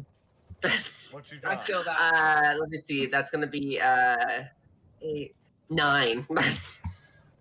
It's tough. This is a new skill for you, and you're definitely feeling the rust. But you see the red strikes that come across the sky almost as if they're lightning, just as everyone else can see as they start pouring out onto the deck. However, you can see them going to a specific location. There is an area of ocean not 300 yards from the ship itself that seems to be swirling in a vortex. Tar's gonna jump off of the crow's nest as she uses her wings to help her glide down into a quick but controlled speed fall as she lands. And she's gonna tell... Oh, sorry. Okay. Sorry to cut you off. It's difficult because as you do, the wind starts to pick up heavily, and you have to correct yourself mid-flight to land in your stance. Continue. And she looks at the crew. She signs to them, "Put ropes on me. I'm going to help steer the ship," as she's going to get ready to jump in the water and turn into a fucking well. The Phoenix Force, as you come up onto the deck, you see the same thing. These red lights streaking across the sky almost as if it's like red lightning. It's tough. But for those attuned to mana, Raven, Yezreel, Tar, and Aslan. and Aslan, I'm sorry. You guys start to see the same thing as you get closer and closer. This red vortex starting to form in front of the ship. Please change the music to something more intense, please. Sure, and I'd like to give Tar bardic inspiration. Okay. Hell yeah. As Tar is jumping off, Gladdek's going to cast Enhance Ability, applying Bull Strength, giving her advantage on strength checks. Hell yeah. Cool. Describe to me how this looks, please. Tar just like... sorry. Sorry. That's my bad. Gladdek, and then Tar. Okay, I'm sorry. It's okay. As you go, Gladdek kind of reaches out onto your shoulder and kind of the flame on his embroidered tunic seems to glow as like it ethereal and reaches out and kind of you feel like an aura kind of come over you as you're imbued. Okay. Tar, Damn it. you transform as you dive off of the ship's deck. Describe to me what your enhanced ability wild shape looks like. Hell yeah. She'll nod to Gladdek before she basically runs and does a backflip forward off of the pointy wood thing as she transforms. She's gonna look like a cybernetic whale that has you said it's like a flame. What's your symbol look like, Gladdek? It's a red flame. It's a sigil of Moradin. So Okay, it's a her flame over an anvil. her well color schemes are going to look like are going to match the color schemes of his symbol. Fuck yeah. As you dive out into the blackened expanse of this nighttime storm-riddled ocean, Gladdek, you see that this red and white, silver emblazed metal whale just dives out and splashes with the tail fin splashing down at the backside. As you see crew members just tossing rope to latch on to this whale as you start swimming forward with immense grace. Everyone, I'm not going to make you do death saves, but you have to stumble back as the ship is yanked forward with the strength of the enhanced ability of tar in whale form. Wow. Tarwell. Everyone. 12. As we get closer and closer, this cyclone that's forming of these red streaks now visible. Everyone, give me a manasight check. Oh boy. Wisdom. D20 plus wisdom. Oh, not 20. Oh, 22. Are all these waves just adding to Dahlia's motion of the ocean? Oh hell yeah! So you're still below deck for the no, I was just saying. No, this is probably an hour after all the fun activities had commenced. after good old That's a 2 Dragonborn for me. Twister. Okay. That's going to be a 19 for Aslan. 11 for Yezreel. Okay. 5 for 16 for Jonah. Okay. We have majority passing. Everyone can start to see the red streaks cycloning in front of this. Raven, you fly up to the crow's nest and you take a closer look, trying to feel that inner self, trying to reach out. And rather than seeing with your eyes, seeing with your spirit, and you're finally able to do this. And you see the literal eye of the storm staring daggers at you. Ooh. The red starts coalescing into this eye-shaped staring as it just transforms back into this tornado forming as a whirlpool. A gigantic whirlpool starts erupting from the ocean. Tar, give Can I me... do something real quick? Yes. As that happens and I stare in the eye, I'm going to cast, it's called Thaumaturgy. Thaumaturgy. And I'm going to increase my voice 3 times its size and command the storm to stop. Oh shit! Okay. Tell me what you command. Hey, Evan, the music is minimized. Is it now? So I'm Or- going to look at it and be like, whoever you are, whatever you came to do, I need you to stop. Almost as if a megaphone released the volume of Raven's voice, everyone hears this command. As though you don't get a response, Raven, you look with your inner self and almost receive a challenge. Tar, give me a strength check at advantage. With gusto, my good guy. Let me see here.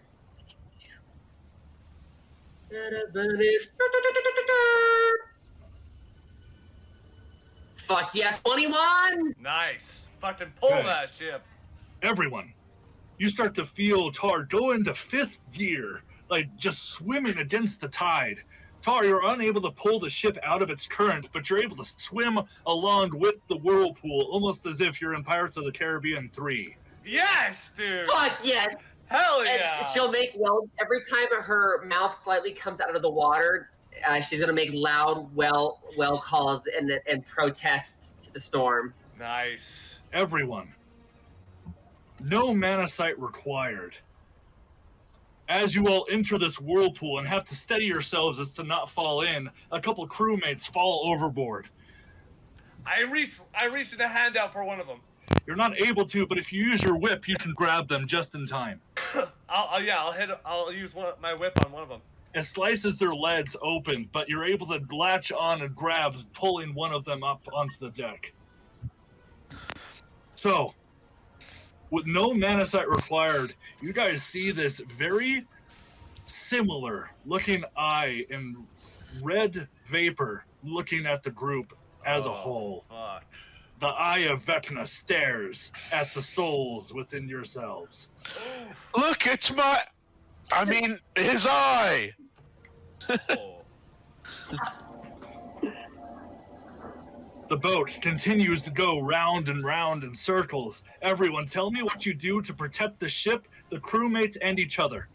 We're going to start with Aslan. Oh, you're putting me on the spot. Let's see. I would like to. I'm going to attempt to cast Mending through my bardic levels on the ship to just kind of keep the mass stable. Okay. And keep the ship together through this heavy storm. One second. Hold on. He's just running around casting Mending over and over and over. Okay, 1 second. Sorry, hold on. Sorry. Where's that?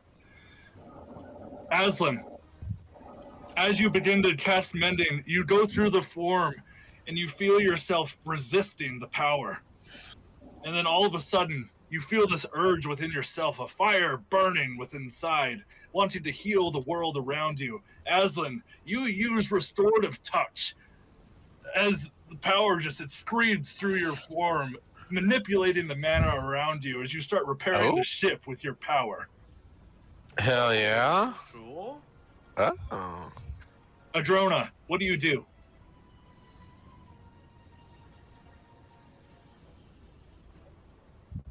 Shoot. I was looking through my stuff to see what I could do.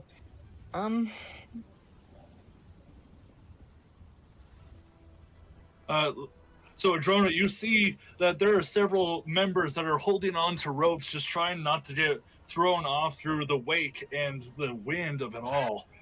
You see that Hylar is trying so hard to hold the wheel, but is having a really hard time. There are some materials that are flying overboard, and you see some of the members of your party are having a hard time keeping their stability. What do you do? Would I use Entangle on them to prevent them from going anywhere? Cool. Yes. Tell me what this looks like. Hell yeah. So she's gonna cast it, and where the people are that are needing help, we're gonna have purple vines come up and just kind of grab them and keep them in place so they don't fall off the ship. You pull purple grasping vines from the Feywilds, and as they grab onto their legs, just holding them in place, you catch them by surprise, nabbing a few that are falling mid-air as vines pull them back to the bow of the ship. Colonel Cain Maxwell, what do you do? My first instinct was literally to find a rope to help daisy chain the crew members. But right as I try to look for a rope, I see Adrona using her fairy magic to tether down the crew. At which point, I look up towards Hylar, and I start to reach for my mast. And I just hesitate and decide not to put it on. And I'm going to run up to the helm of the ship and stand in Hylar's place, and I'll just go, I'll just start yelling at the top of my lungs, and I'll take the helm and I'll try to course correct the ship.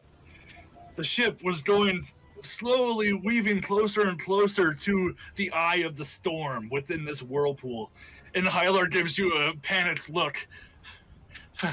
I can't. I and push him out of the way and with my hip, and I just like start pulling on the wheel.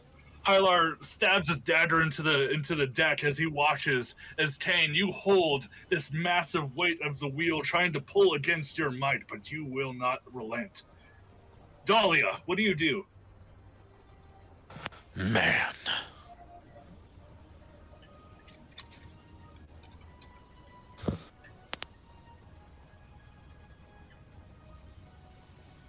Can you hear me now? Okay. Yes. Oh gosh, Dahlia's not sure what she's gonna do. She's kind of out of her element being here on the ship.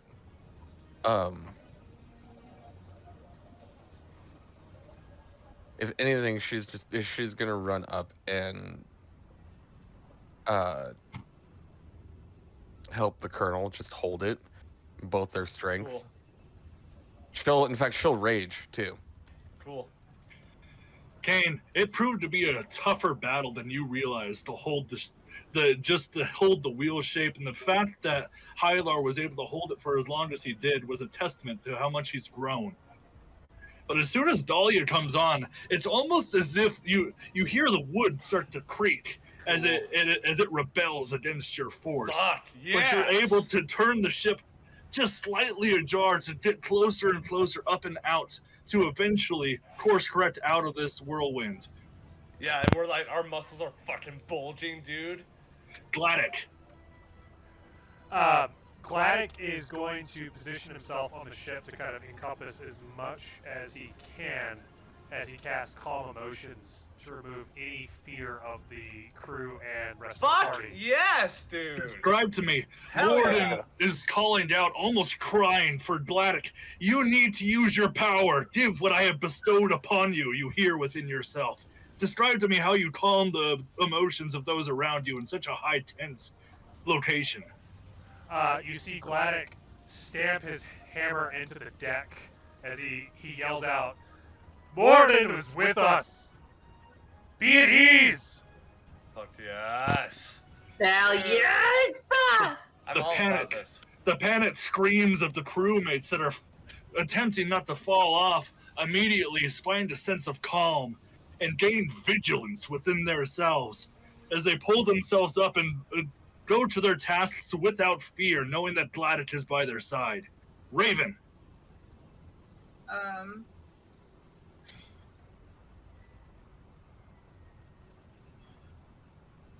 Do I get a sense that we're being watched as this is happening? Like Yeah. we're being targeted? Yeah, it seems like Vecna is legitimately trying to kill all of you. It's probably bigger than this. Damn it.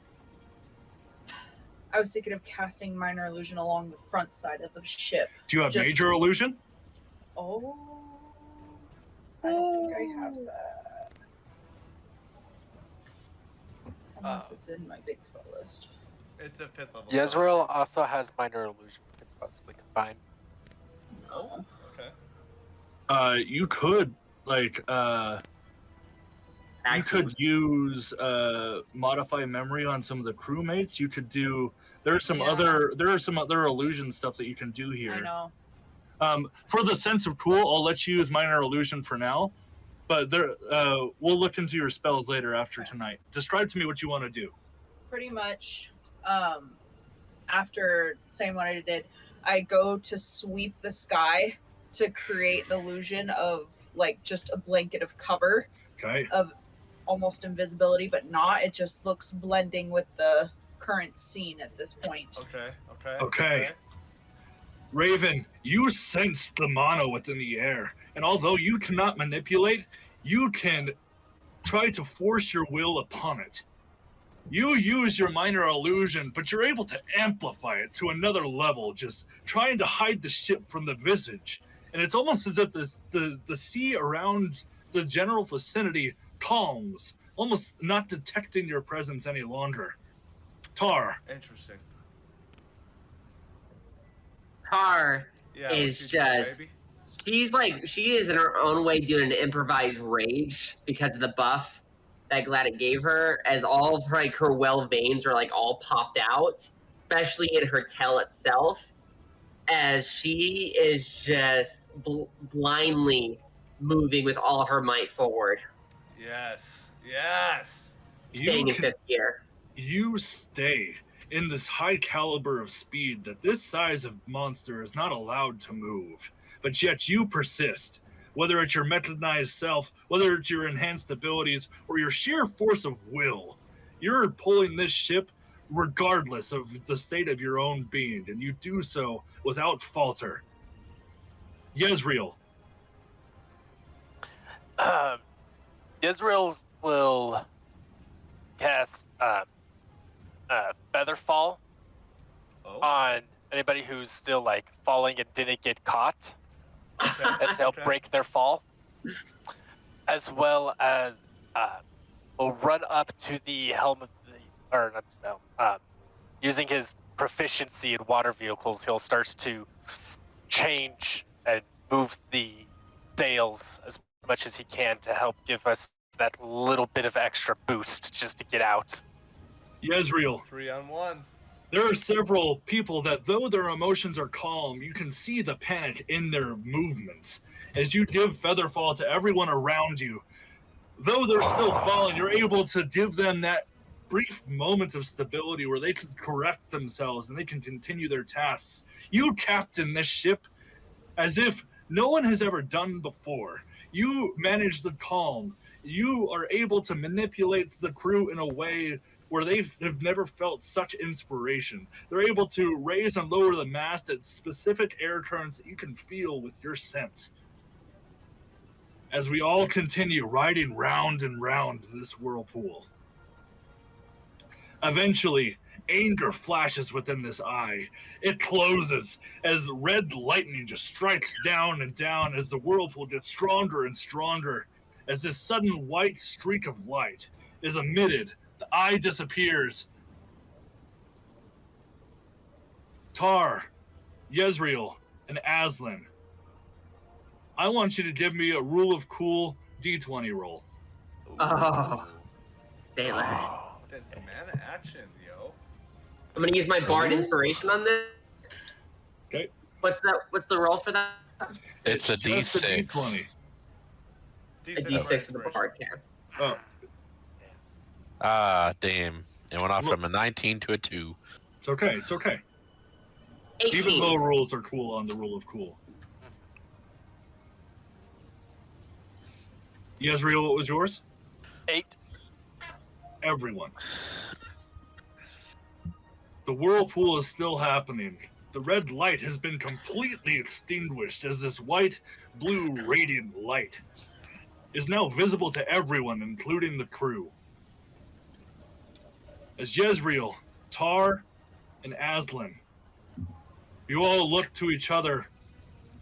And Tar, although you cannot see the crew, you can feel where the connection is. You all feel within yourselves as this white light just is absorbed immediately within your own selves. The whirlpool calms. And everyone, those who can see Tar, Aslan, and Yezreel, they glow with a white brilliance as if they are an overcharged battery.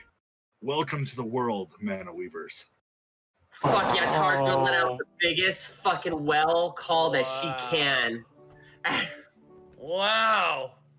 Hell yeah. Holy shit, Yeah, yo. Aslan pumps his fist up in the air, and his left one tries to raise as he feels a phantom pain. Yeah, and like as they start cheering, and I realize the storm that we've overcome the storm, I'll just start beating my chest like a fucking gorilla in my rage. Before we end, for the people that have to leave right now, Aslan, as you feel this power surging from you, you see this blue corporeal arm just start growing from your stump. And this eye that is just a blue sapphire only just grows. Oh, it's badass. Wow. Through mana manipulation, you have regrown your limbs. What? Tar, Just add there's wisps of purple in the arm. Tar, where your methodized self was once metal, is now shrouded in this blue ethereal armor as your body has been restored. And Yezreal, you feel this blue eminence just excreting from your fingertips and your foot and your feet.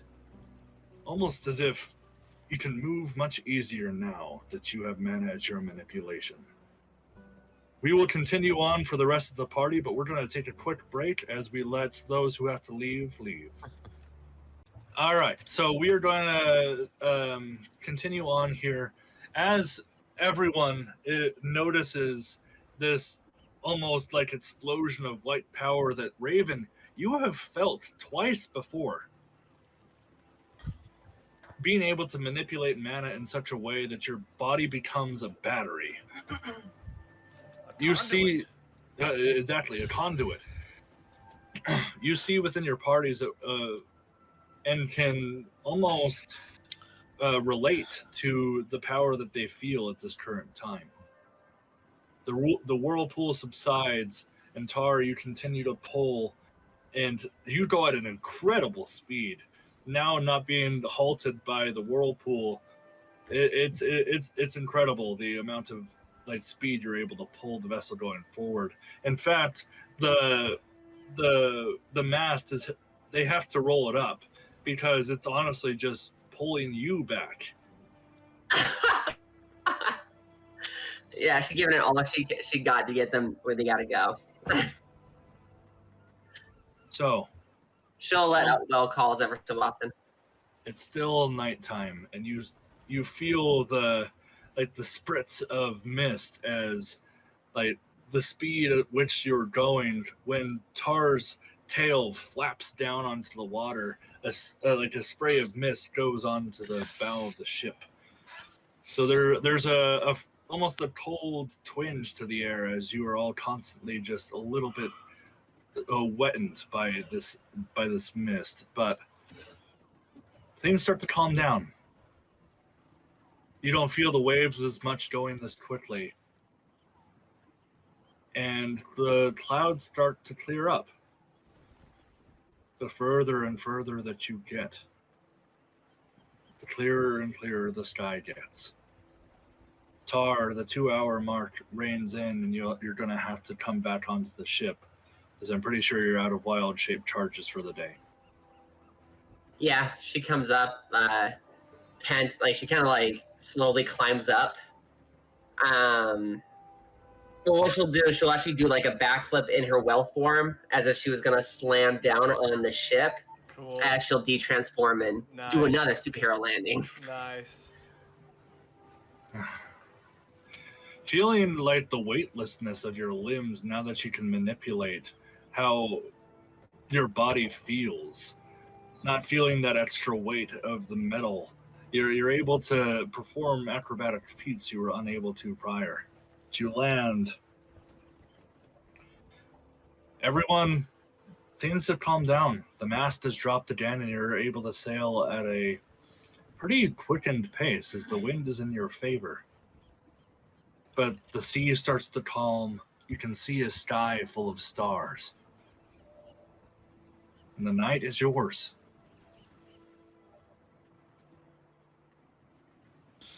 Okay then, well... Oh. Go for it. No, go for it. I am, after sort of things have calmed down and my adrenaline has sort of settled, still feeling, like, rather guilty. I'm going to...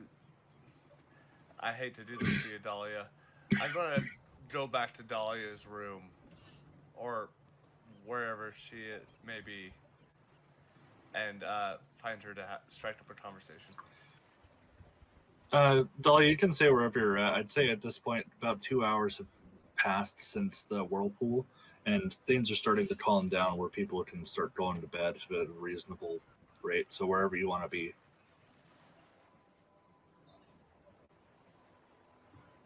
Okay.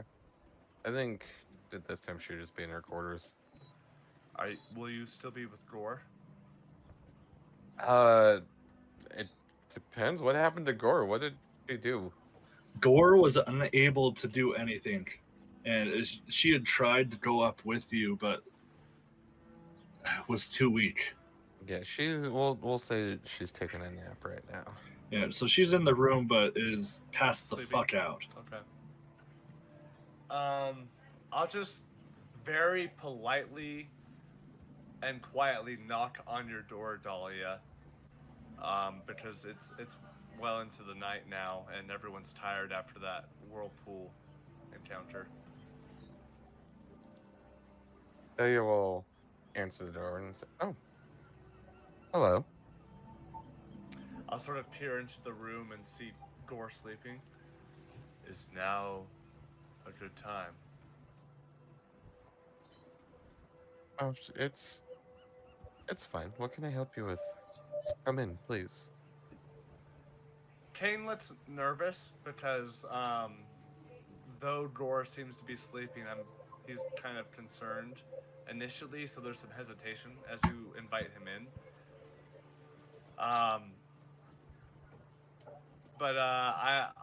Cain will step into the room and close the door. I need some help. And Dahlia, I'm going to be honest with you. I think I've already identified the solution. And can you just hear me out? Of course. At which point I'll make a methodical decision to lower my voice, just in case if Gore wakes up, because I don't think she knows my secret identity. I don't think she knows I'm Colonel Cain Maxwell. I'll pull it out from my back pocket where I keep my mask, and I'll sort of like hold it out in front of you as I look at it.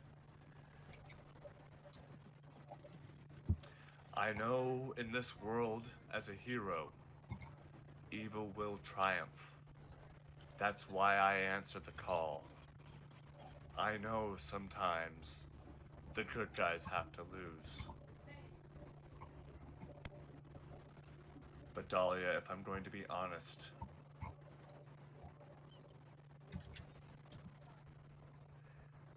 my father never respected my dream of what I wanted to make and save in the world. He didn't think it was necessary for me to save others in the way that I had in mind. A lot of my family didn't. And I'll just pause for a second. I can't help but think that my dad was right. It doesn't matter if I have this stupid thing, and I throw my mask on the ground.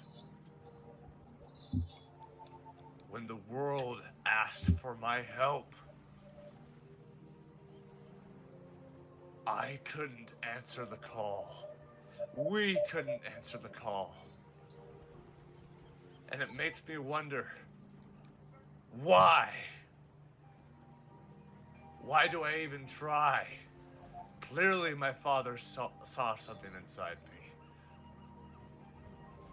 And I'll just kind of pause and look off in absent space.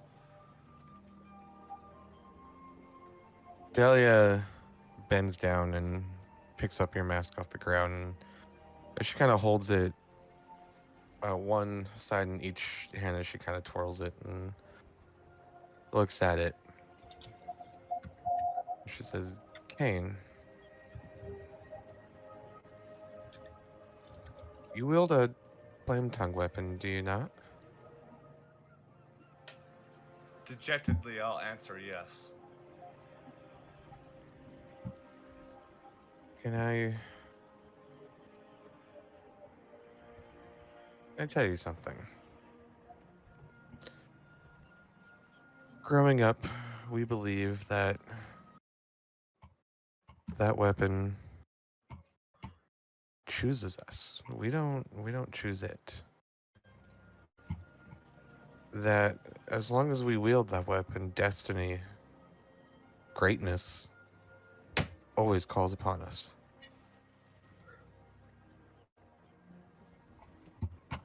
Same applies to you. The world has called upon the Colonel as she like reaches up and starts to tie the mask around your face. You just see a little bit of a small stream of tears start to form on my eyes. The world needs Colonel Cain Maxwell, and I couldn't.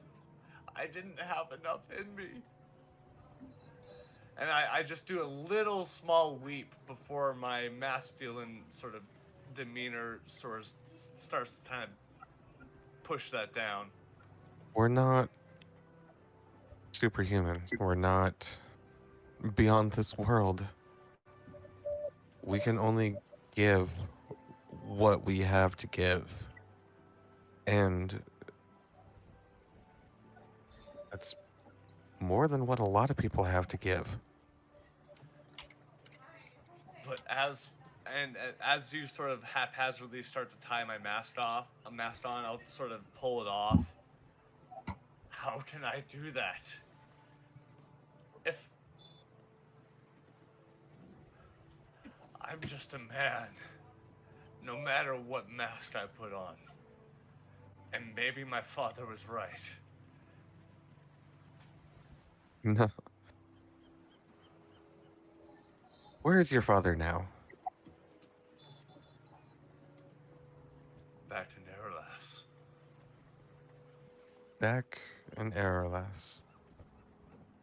And where are you? Reeling from a battle, licking my wounds. But what is he doing right now? Cain starts to look confused in the point that you're trying to make. How can he be right? When clearly he doesn't even know who you are. I have seen you do great things. You have done great things. And you're right. Sometimes the good guys have to lose. But that's why we keep going. That's why we keep pushing. Because that's how we remain the good guys.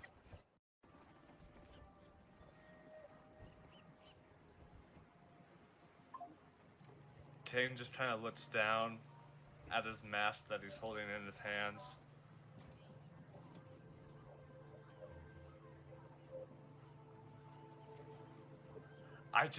It's so important to me that I can prove to him that he was wrong. And I'm scared that he was right. I assure you, he was not right. And I'll just kind of grab you in like a very barbaric sort of strength-filled hug. She feels a little moist. Oh, fucking hell. I'll grab you despite... What the fuck? Despite the wetness, I'll grab and squeeze.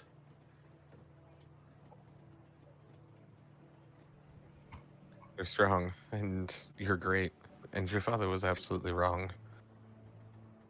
And we will come out on top. We have to. Just like we deal out the punches, we have to be able to take them as well. I know it's hard, but where I come from, the way that we're trained, is we are very much used to getting the shit kicked out of us and handed to us. And we get up, and we come back, and we ask for more. And we enjoy it. Dahlia, you see a sort of like small epiphany occur in my eyes. The endurance and standing in face of an object that is deemed to push you down takes me back to like how I was raised. And I'll, at this point, let go of the hug and pull back and kind of put my mask in my back pocket where it usually goes. And I think the truest thing you have said in this conversation is that I must prove myself. And I will continue to do that. And I'll kind of wipe away a tear that is lingering. And kind of give you a friendly nod. Sorry to interrupt. And I kind of gesture back to Gore sleeping in the bed. Gore puts a thumbs up. God damn it! I knew she would wake up! I thought we should have the conversation in the hallway! You didn't. Dahlia looks at you and says, "You didn't want to work out, so I found a sparring buddy." He right over his head. Kane's just completely thrown off by what you could be implying. Yeah, the thumbs up seems to falter a little bit. Would Colonel notice the like claw marks and the headboard?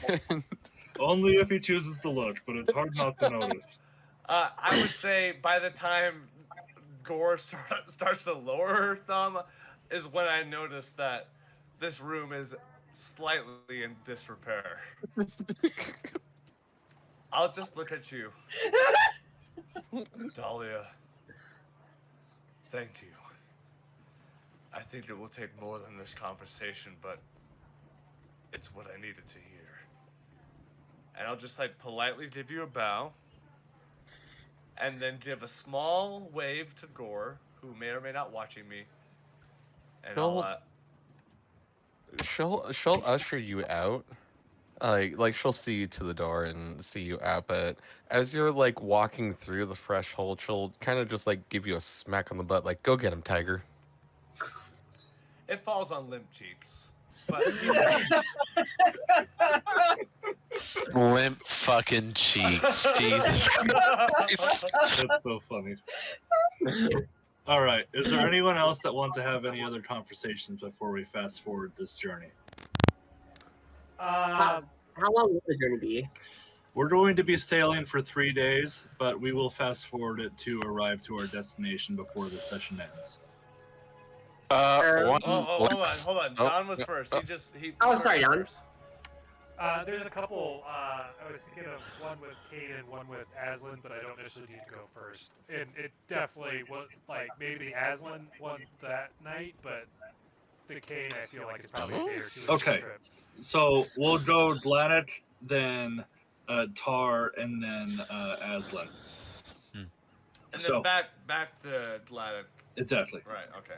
Gladdek, that night, you see Cain kind of walking off. He seems to be shrugging off the adrenaline from what just had transpired and spent a lot of time just meandering and checking on the health and basically just checking on the condition of everyone on the crew before he disappears. But Gladdek, you're on deck. Literally. Aslan, if you agree, I'm kind of thinking you're over by like one of the railings, looking off over the water. Oh yeah, totally. So Gladdek would kind of approach. He's packed another bit of tobacco and kind of peacefully like puffing away. How we doing, Gladdek? I think you were obviously the most exposed to Vecna and everything, so I figured at least kind of touch base with where you're at on your journey.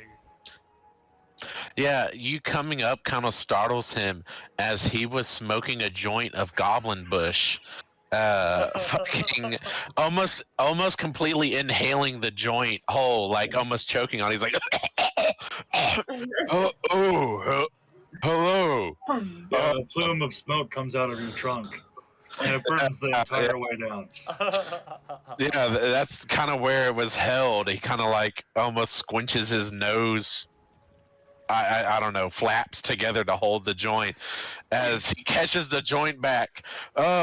Yes, sorry, I was relaxing the nerves. It's all, I guess tension's high, but maybe less so now.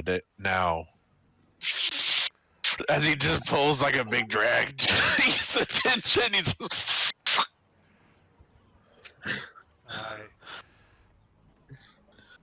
When we talked earlier, you had mentioned going back to the old Aslan. And while I adore who Aslan was before the Eye of Vecna was involved, I think one of the things you should truly consider, my friend, is our experiences are what really shape who we are and who we become. And while I wish we could go back to the old Aslan, I think more importantly, I want to see who the Aslan is after the Eye of Vecna and who you're going to become.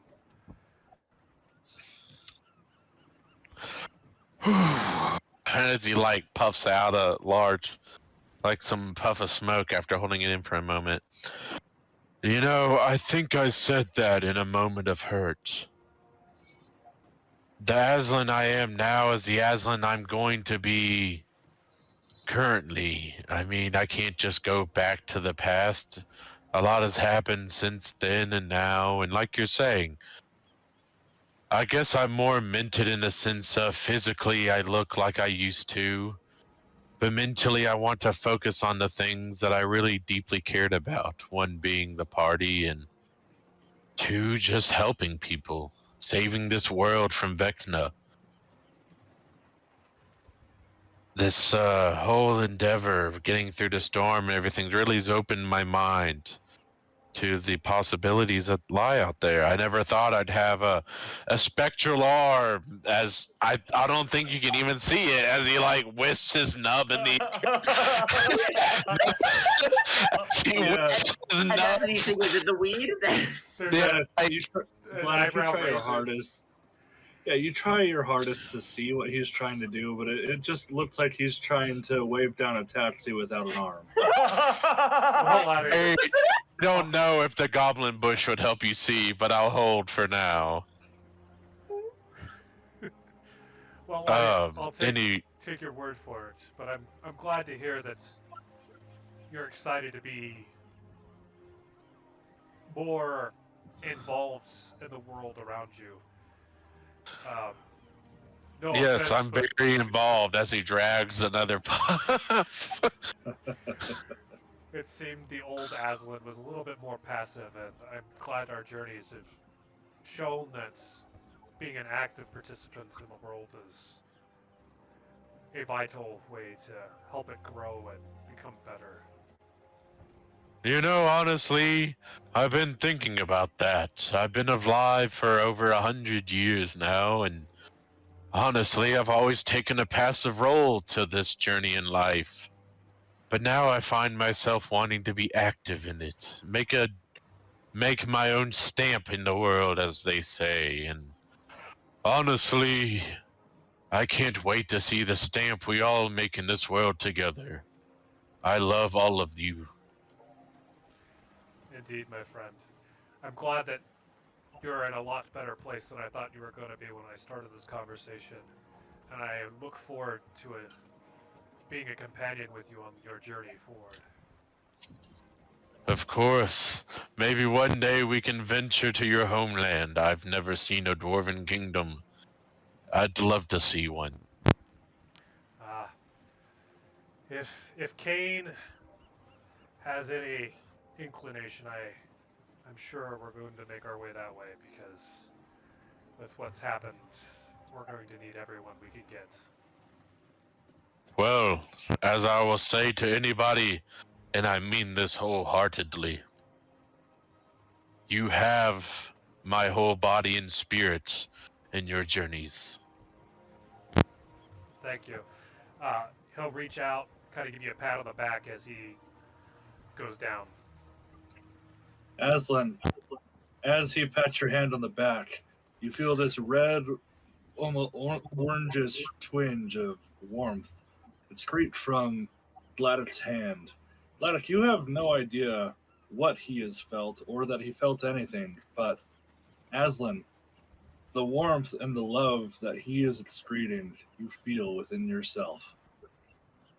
He'll just mutter to himself as he's going down. He'll see it one day. Tar. Tar, after she got done wailing around,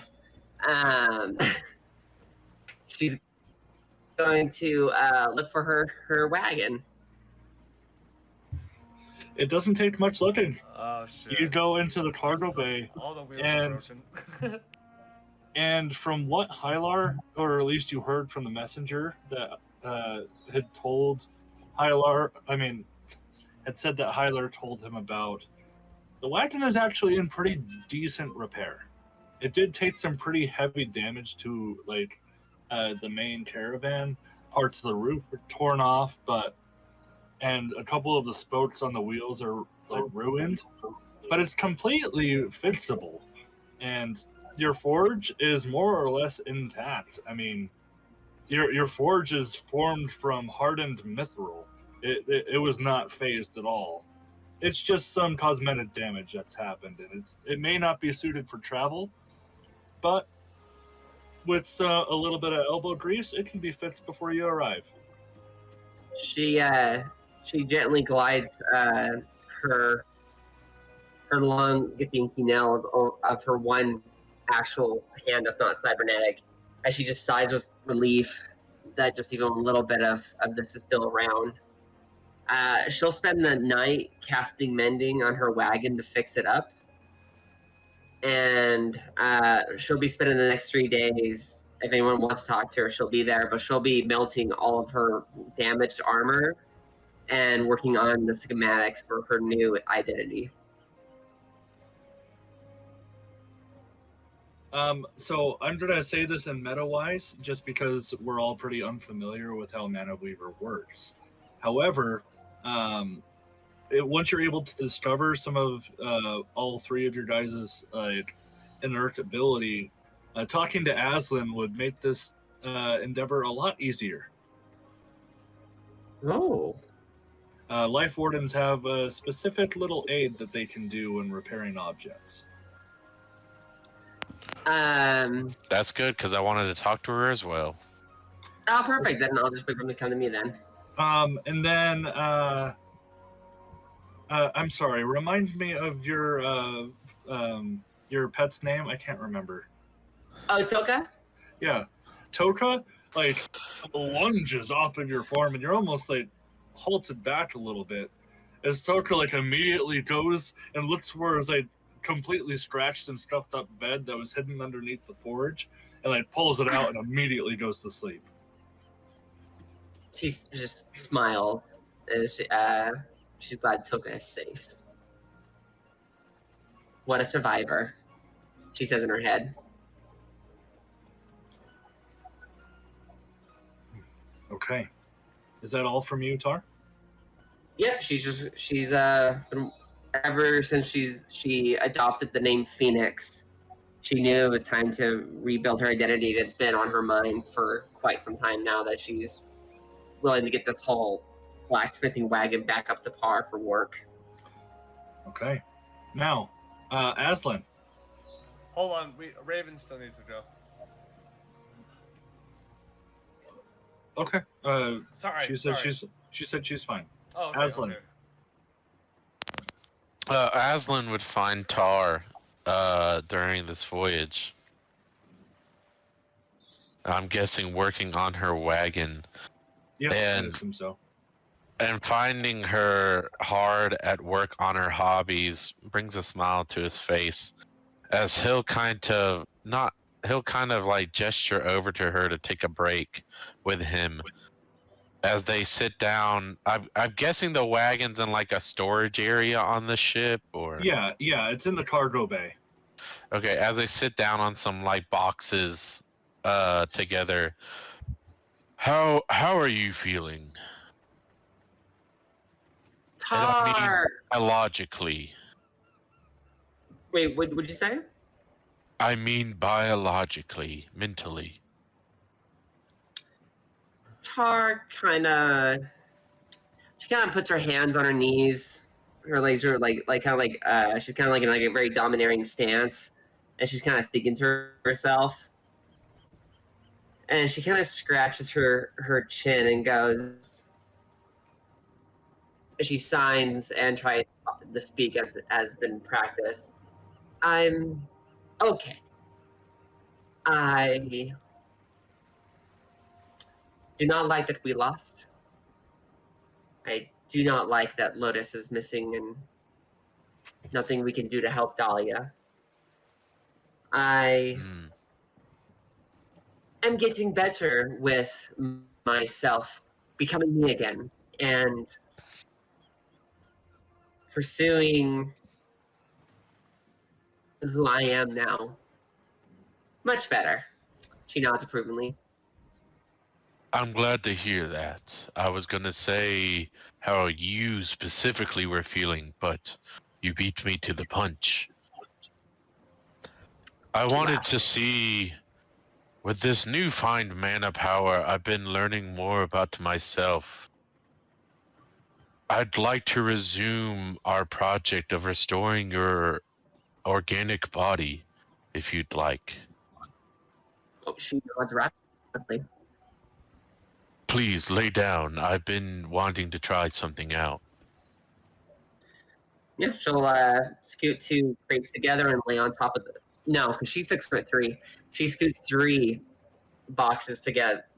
Yeah, I'd say 3. 3 boxes together and kind of just like lays down with a blanket rolled up underneath her head. Aslan would like to try out his new Life Warden abilities, combining both Healing Aura and Life Surge in the use of regeneration as he takes parts off of her. Okay. Hell yeah. Let me just.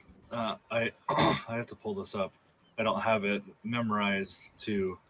No worries. I'll just describe it. He creates a healing aura within 10 feet of him, creating a 1d4 plus wisdom modifier at the start of each turn, lasting 1 minute. That kind of continuously heals her during the process of removing these mechanical bits from her organic ones to then use restoration. Okay, so I'm going to allow this to happen. Tar, you're able to kind of help manipulate the mana that is being manipulated by Aslan. And although it's not as effective as using Regenerate, you are able to make a little bit of progress. Ooh. Yeah, she'll go in a meditative state while he does this. It's what you're able to accomplish together by manipulating the mana within your own body. You're able to free up the tendons, the joints, and your fingertips on your right hand. Hell yeah. Cool. It's getting there. I got now 2 feelings in my hands. Fuck yeah. That's all. That is great to hear, friend. Every day I'd like to continue this task with you. It will be an arduous. It will be a hard journey, but one worthwhile. Can I breathe? Like, do I have? Is that? Naturally? I don't know if we fixed that or not. Taking a deep breath, there's not a satisfaction of getting that full breath because you only have one of your lungs freed from this. Outside of making meals for like the crew or party, this will be Aslan's main downtime task whenever Tar is available. Okay. Is remaking her body, however long it takes, a year or 2 years, however. Your restorative touch ability as a Life Warden can be used on objects as well. So, like, you could use that to repair the wagon if you wanted to. It's sure. It's like a buffed up mending spell. Sure. Damn. Cool. Most of it Aslan wants to do in his downtime is more mental, like reflection on himself. So yeah, he'll do that with her. Tar. Yeah. Go ahead and roll a d8 plus your wisdom modifier. Tar, go ahead. Sorry. Tar, does a very big gesture. She kind of like bows her head and she puts her hands clasped together in front of them as a gesture of thank you. And she just signs, "What you're doing for me, I could never repay, Aslan. I am honored." When she that does you are that, my- when she does that, he hears that in his head as he forces her hands open and just gives her the ultimate bear hug. She laughs. Cool. Very well, she sounds kind of retarded as she laughs, but she laughs as she hugs you back as much as she can. She actually never mind, I'm turning into a gorilla, but I can't. She just basically hugs you back the best she can. I want to say that doing this helps me more than you know as well. Both of you feel the warmth within your own souls as the feelings and the emotion behind your embrace is almost like amplified due to your newfound perception of mana. Fuck yeah. Hell yeah. What did you? Says, oh, go ahead. Sorry. Oh, good. No, please. She just says to you after you let her go, she's like, "Just know I always have your back, Aslan. Here I as well. and beyond." What did you roll? I rolled a 9. Okay. This is basically the inverse of siege damage, right? You're able to use restorative touch as if like mending had a calculable number, right, that could be attached. As you use restorative touch, the spokes on the wheels that have broken off reform. And you feel that their connection to one end of either end of the spokes conjoining once more, you feel this completion. This essence that had been destroyed, you have just restored with your warden abilities. There is still some work that needs to be done with the wagon, but you have like expedited the endeavor tremendously. If nothing else, Don, you had one other thing? Yeah, at some point he would want to meet up with Cain. Towards the end of the trip or something? Yeah, kind of giving Cain his own space, and then meeting up. Okay. We'll say that this happens on the third day of the journey. You guys are probably a couple hours out, but the time is yours. I'll say I don't have it in me to continue my daily exercise routine, so instead I've defaulted to like stretching and yoga, if you will. Hi, laddie. How you doing? I did up from my downward dog position. Oh, hey Gladdek, I'm doing okay. I kind of stand up from my position to talk to you. You know, I don't know if I've ever talked about it extensively, but I was a ward for the Elvish royalty for about a decade. You know that concept, right? Where you get sent to live with other families to kind of get life experiences from them. Right.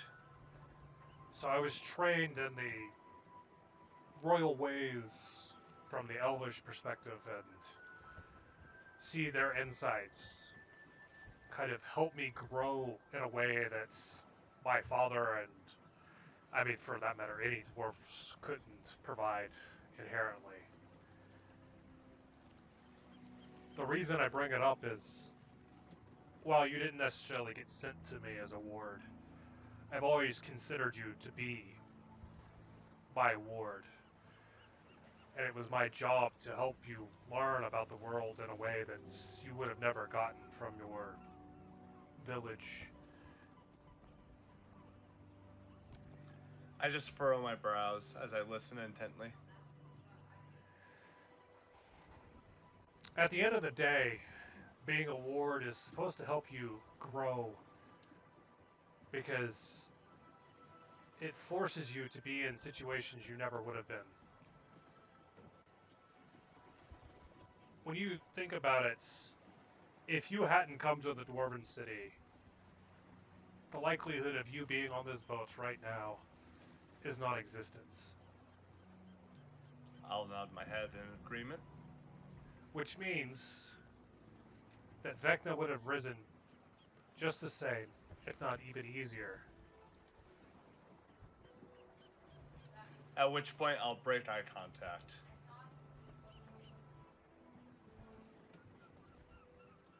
Life is full of all kinds of lessons, laddie.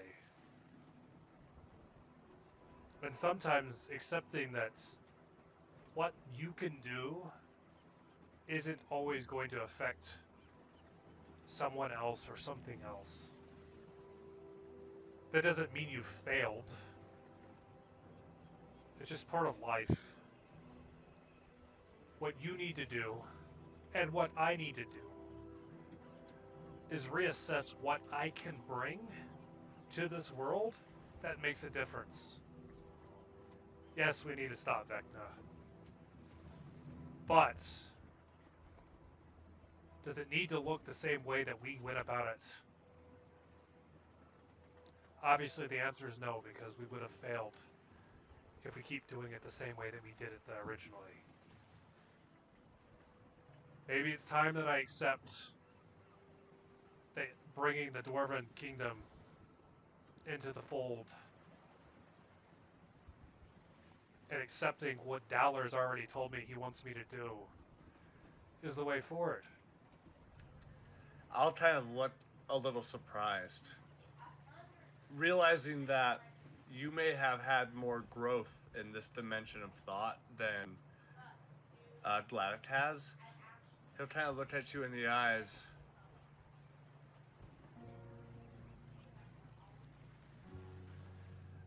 I understand what you're saying.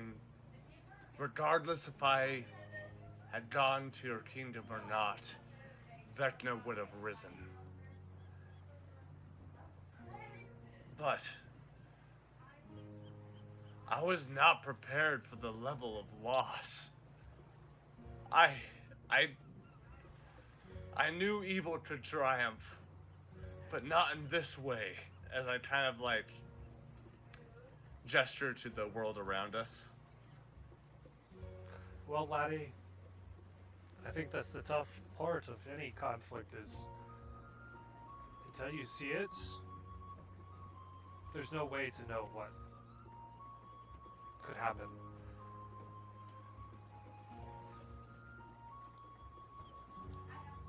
It's the hard part is accepting what has happened and how you move forward.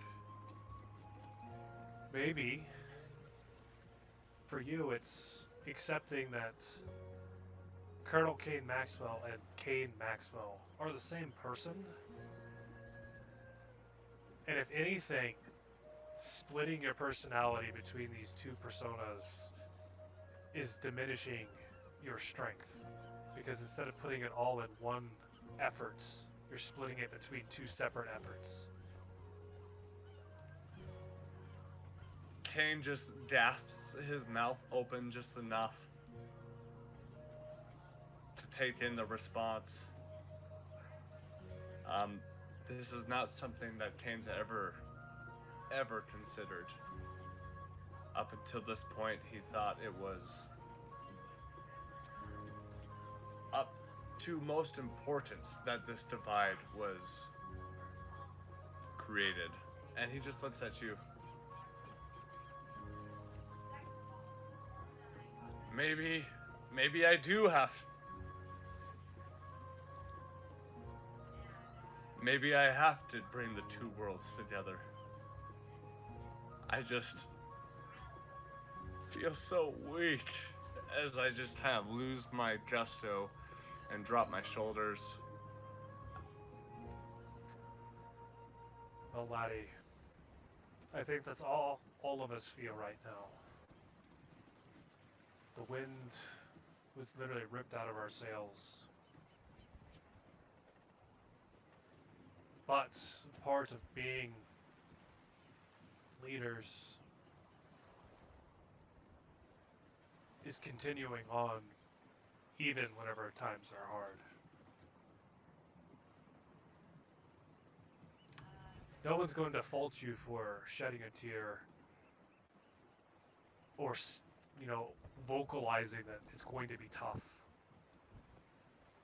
But what they will judge you on is if you give up and you don't move forward.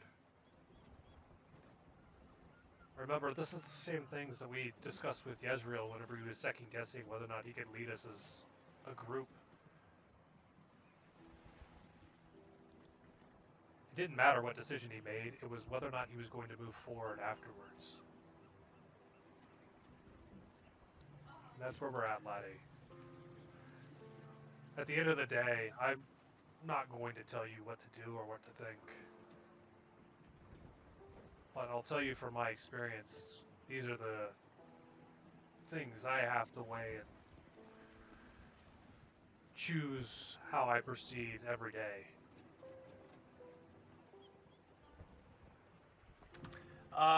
Cain, making eye contact again. You know,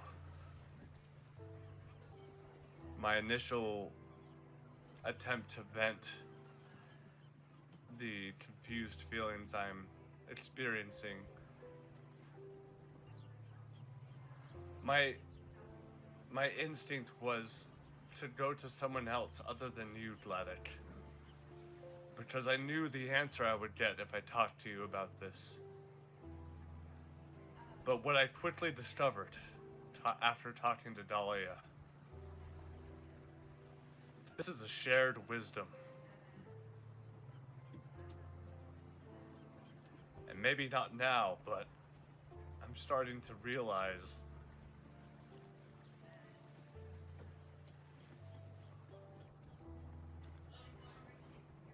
I don't know.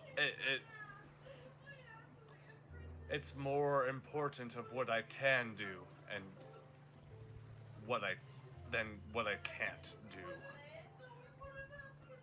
And Gladdek, I'm glad that I've had you in my life. With you,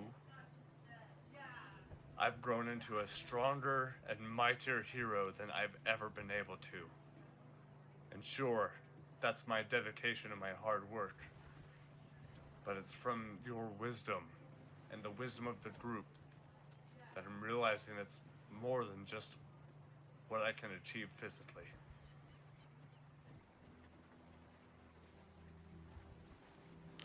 Aye, laddie. It's going to be tough. I'm not going to pretend. But I think every single member of this party is going to have tough times moving forward with our own internal battles. But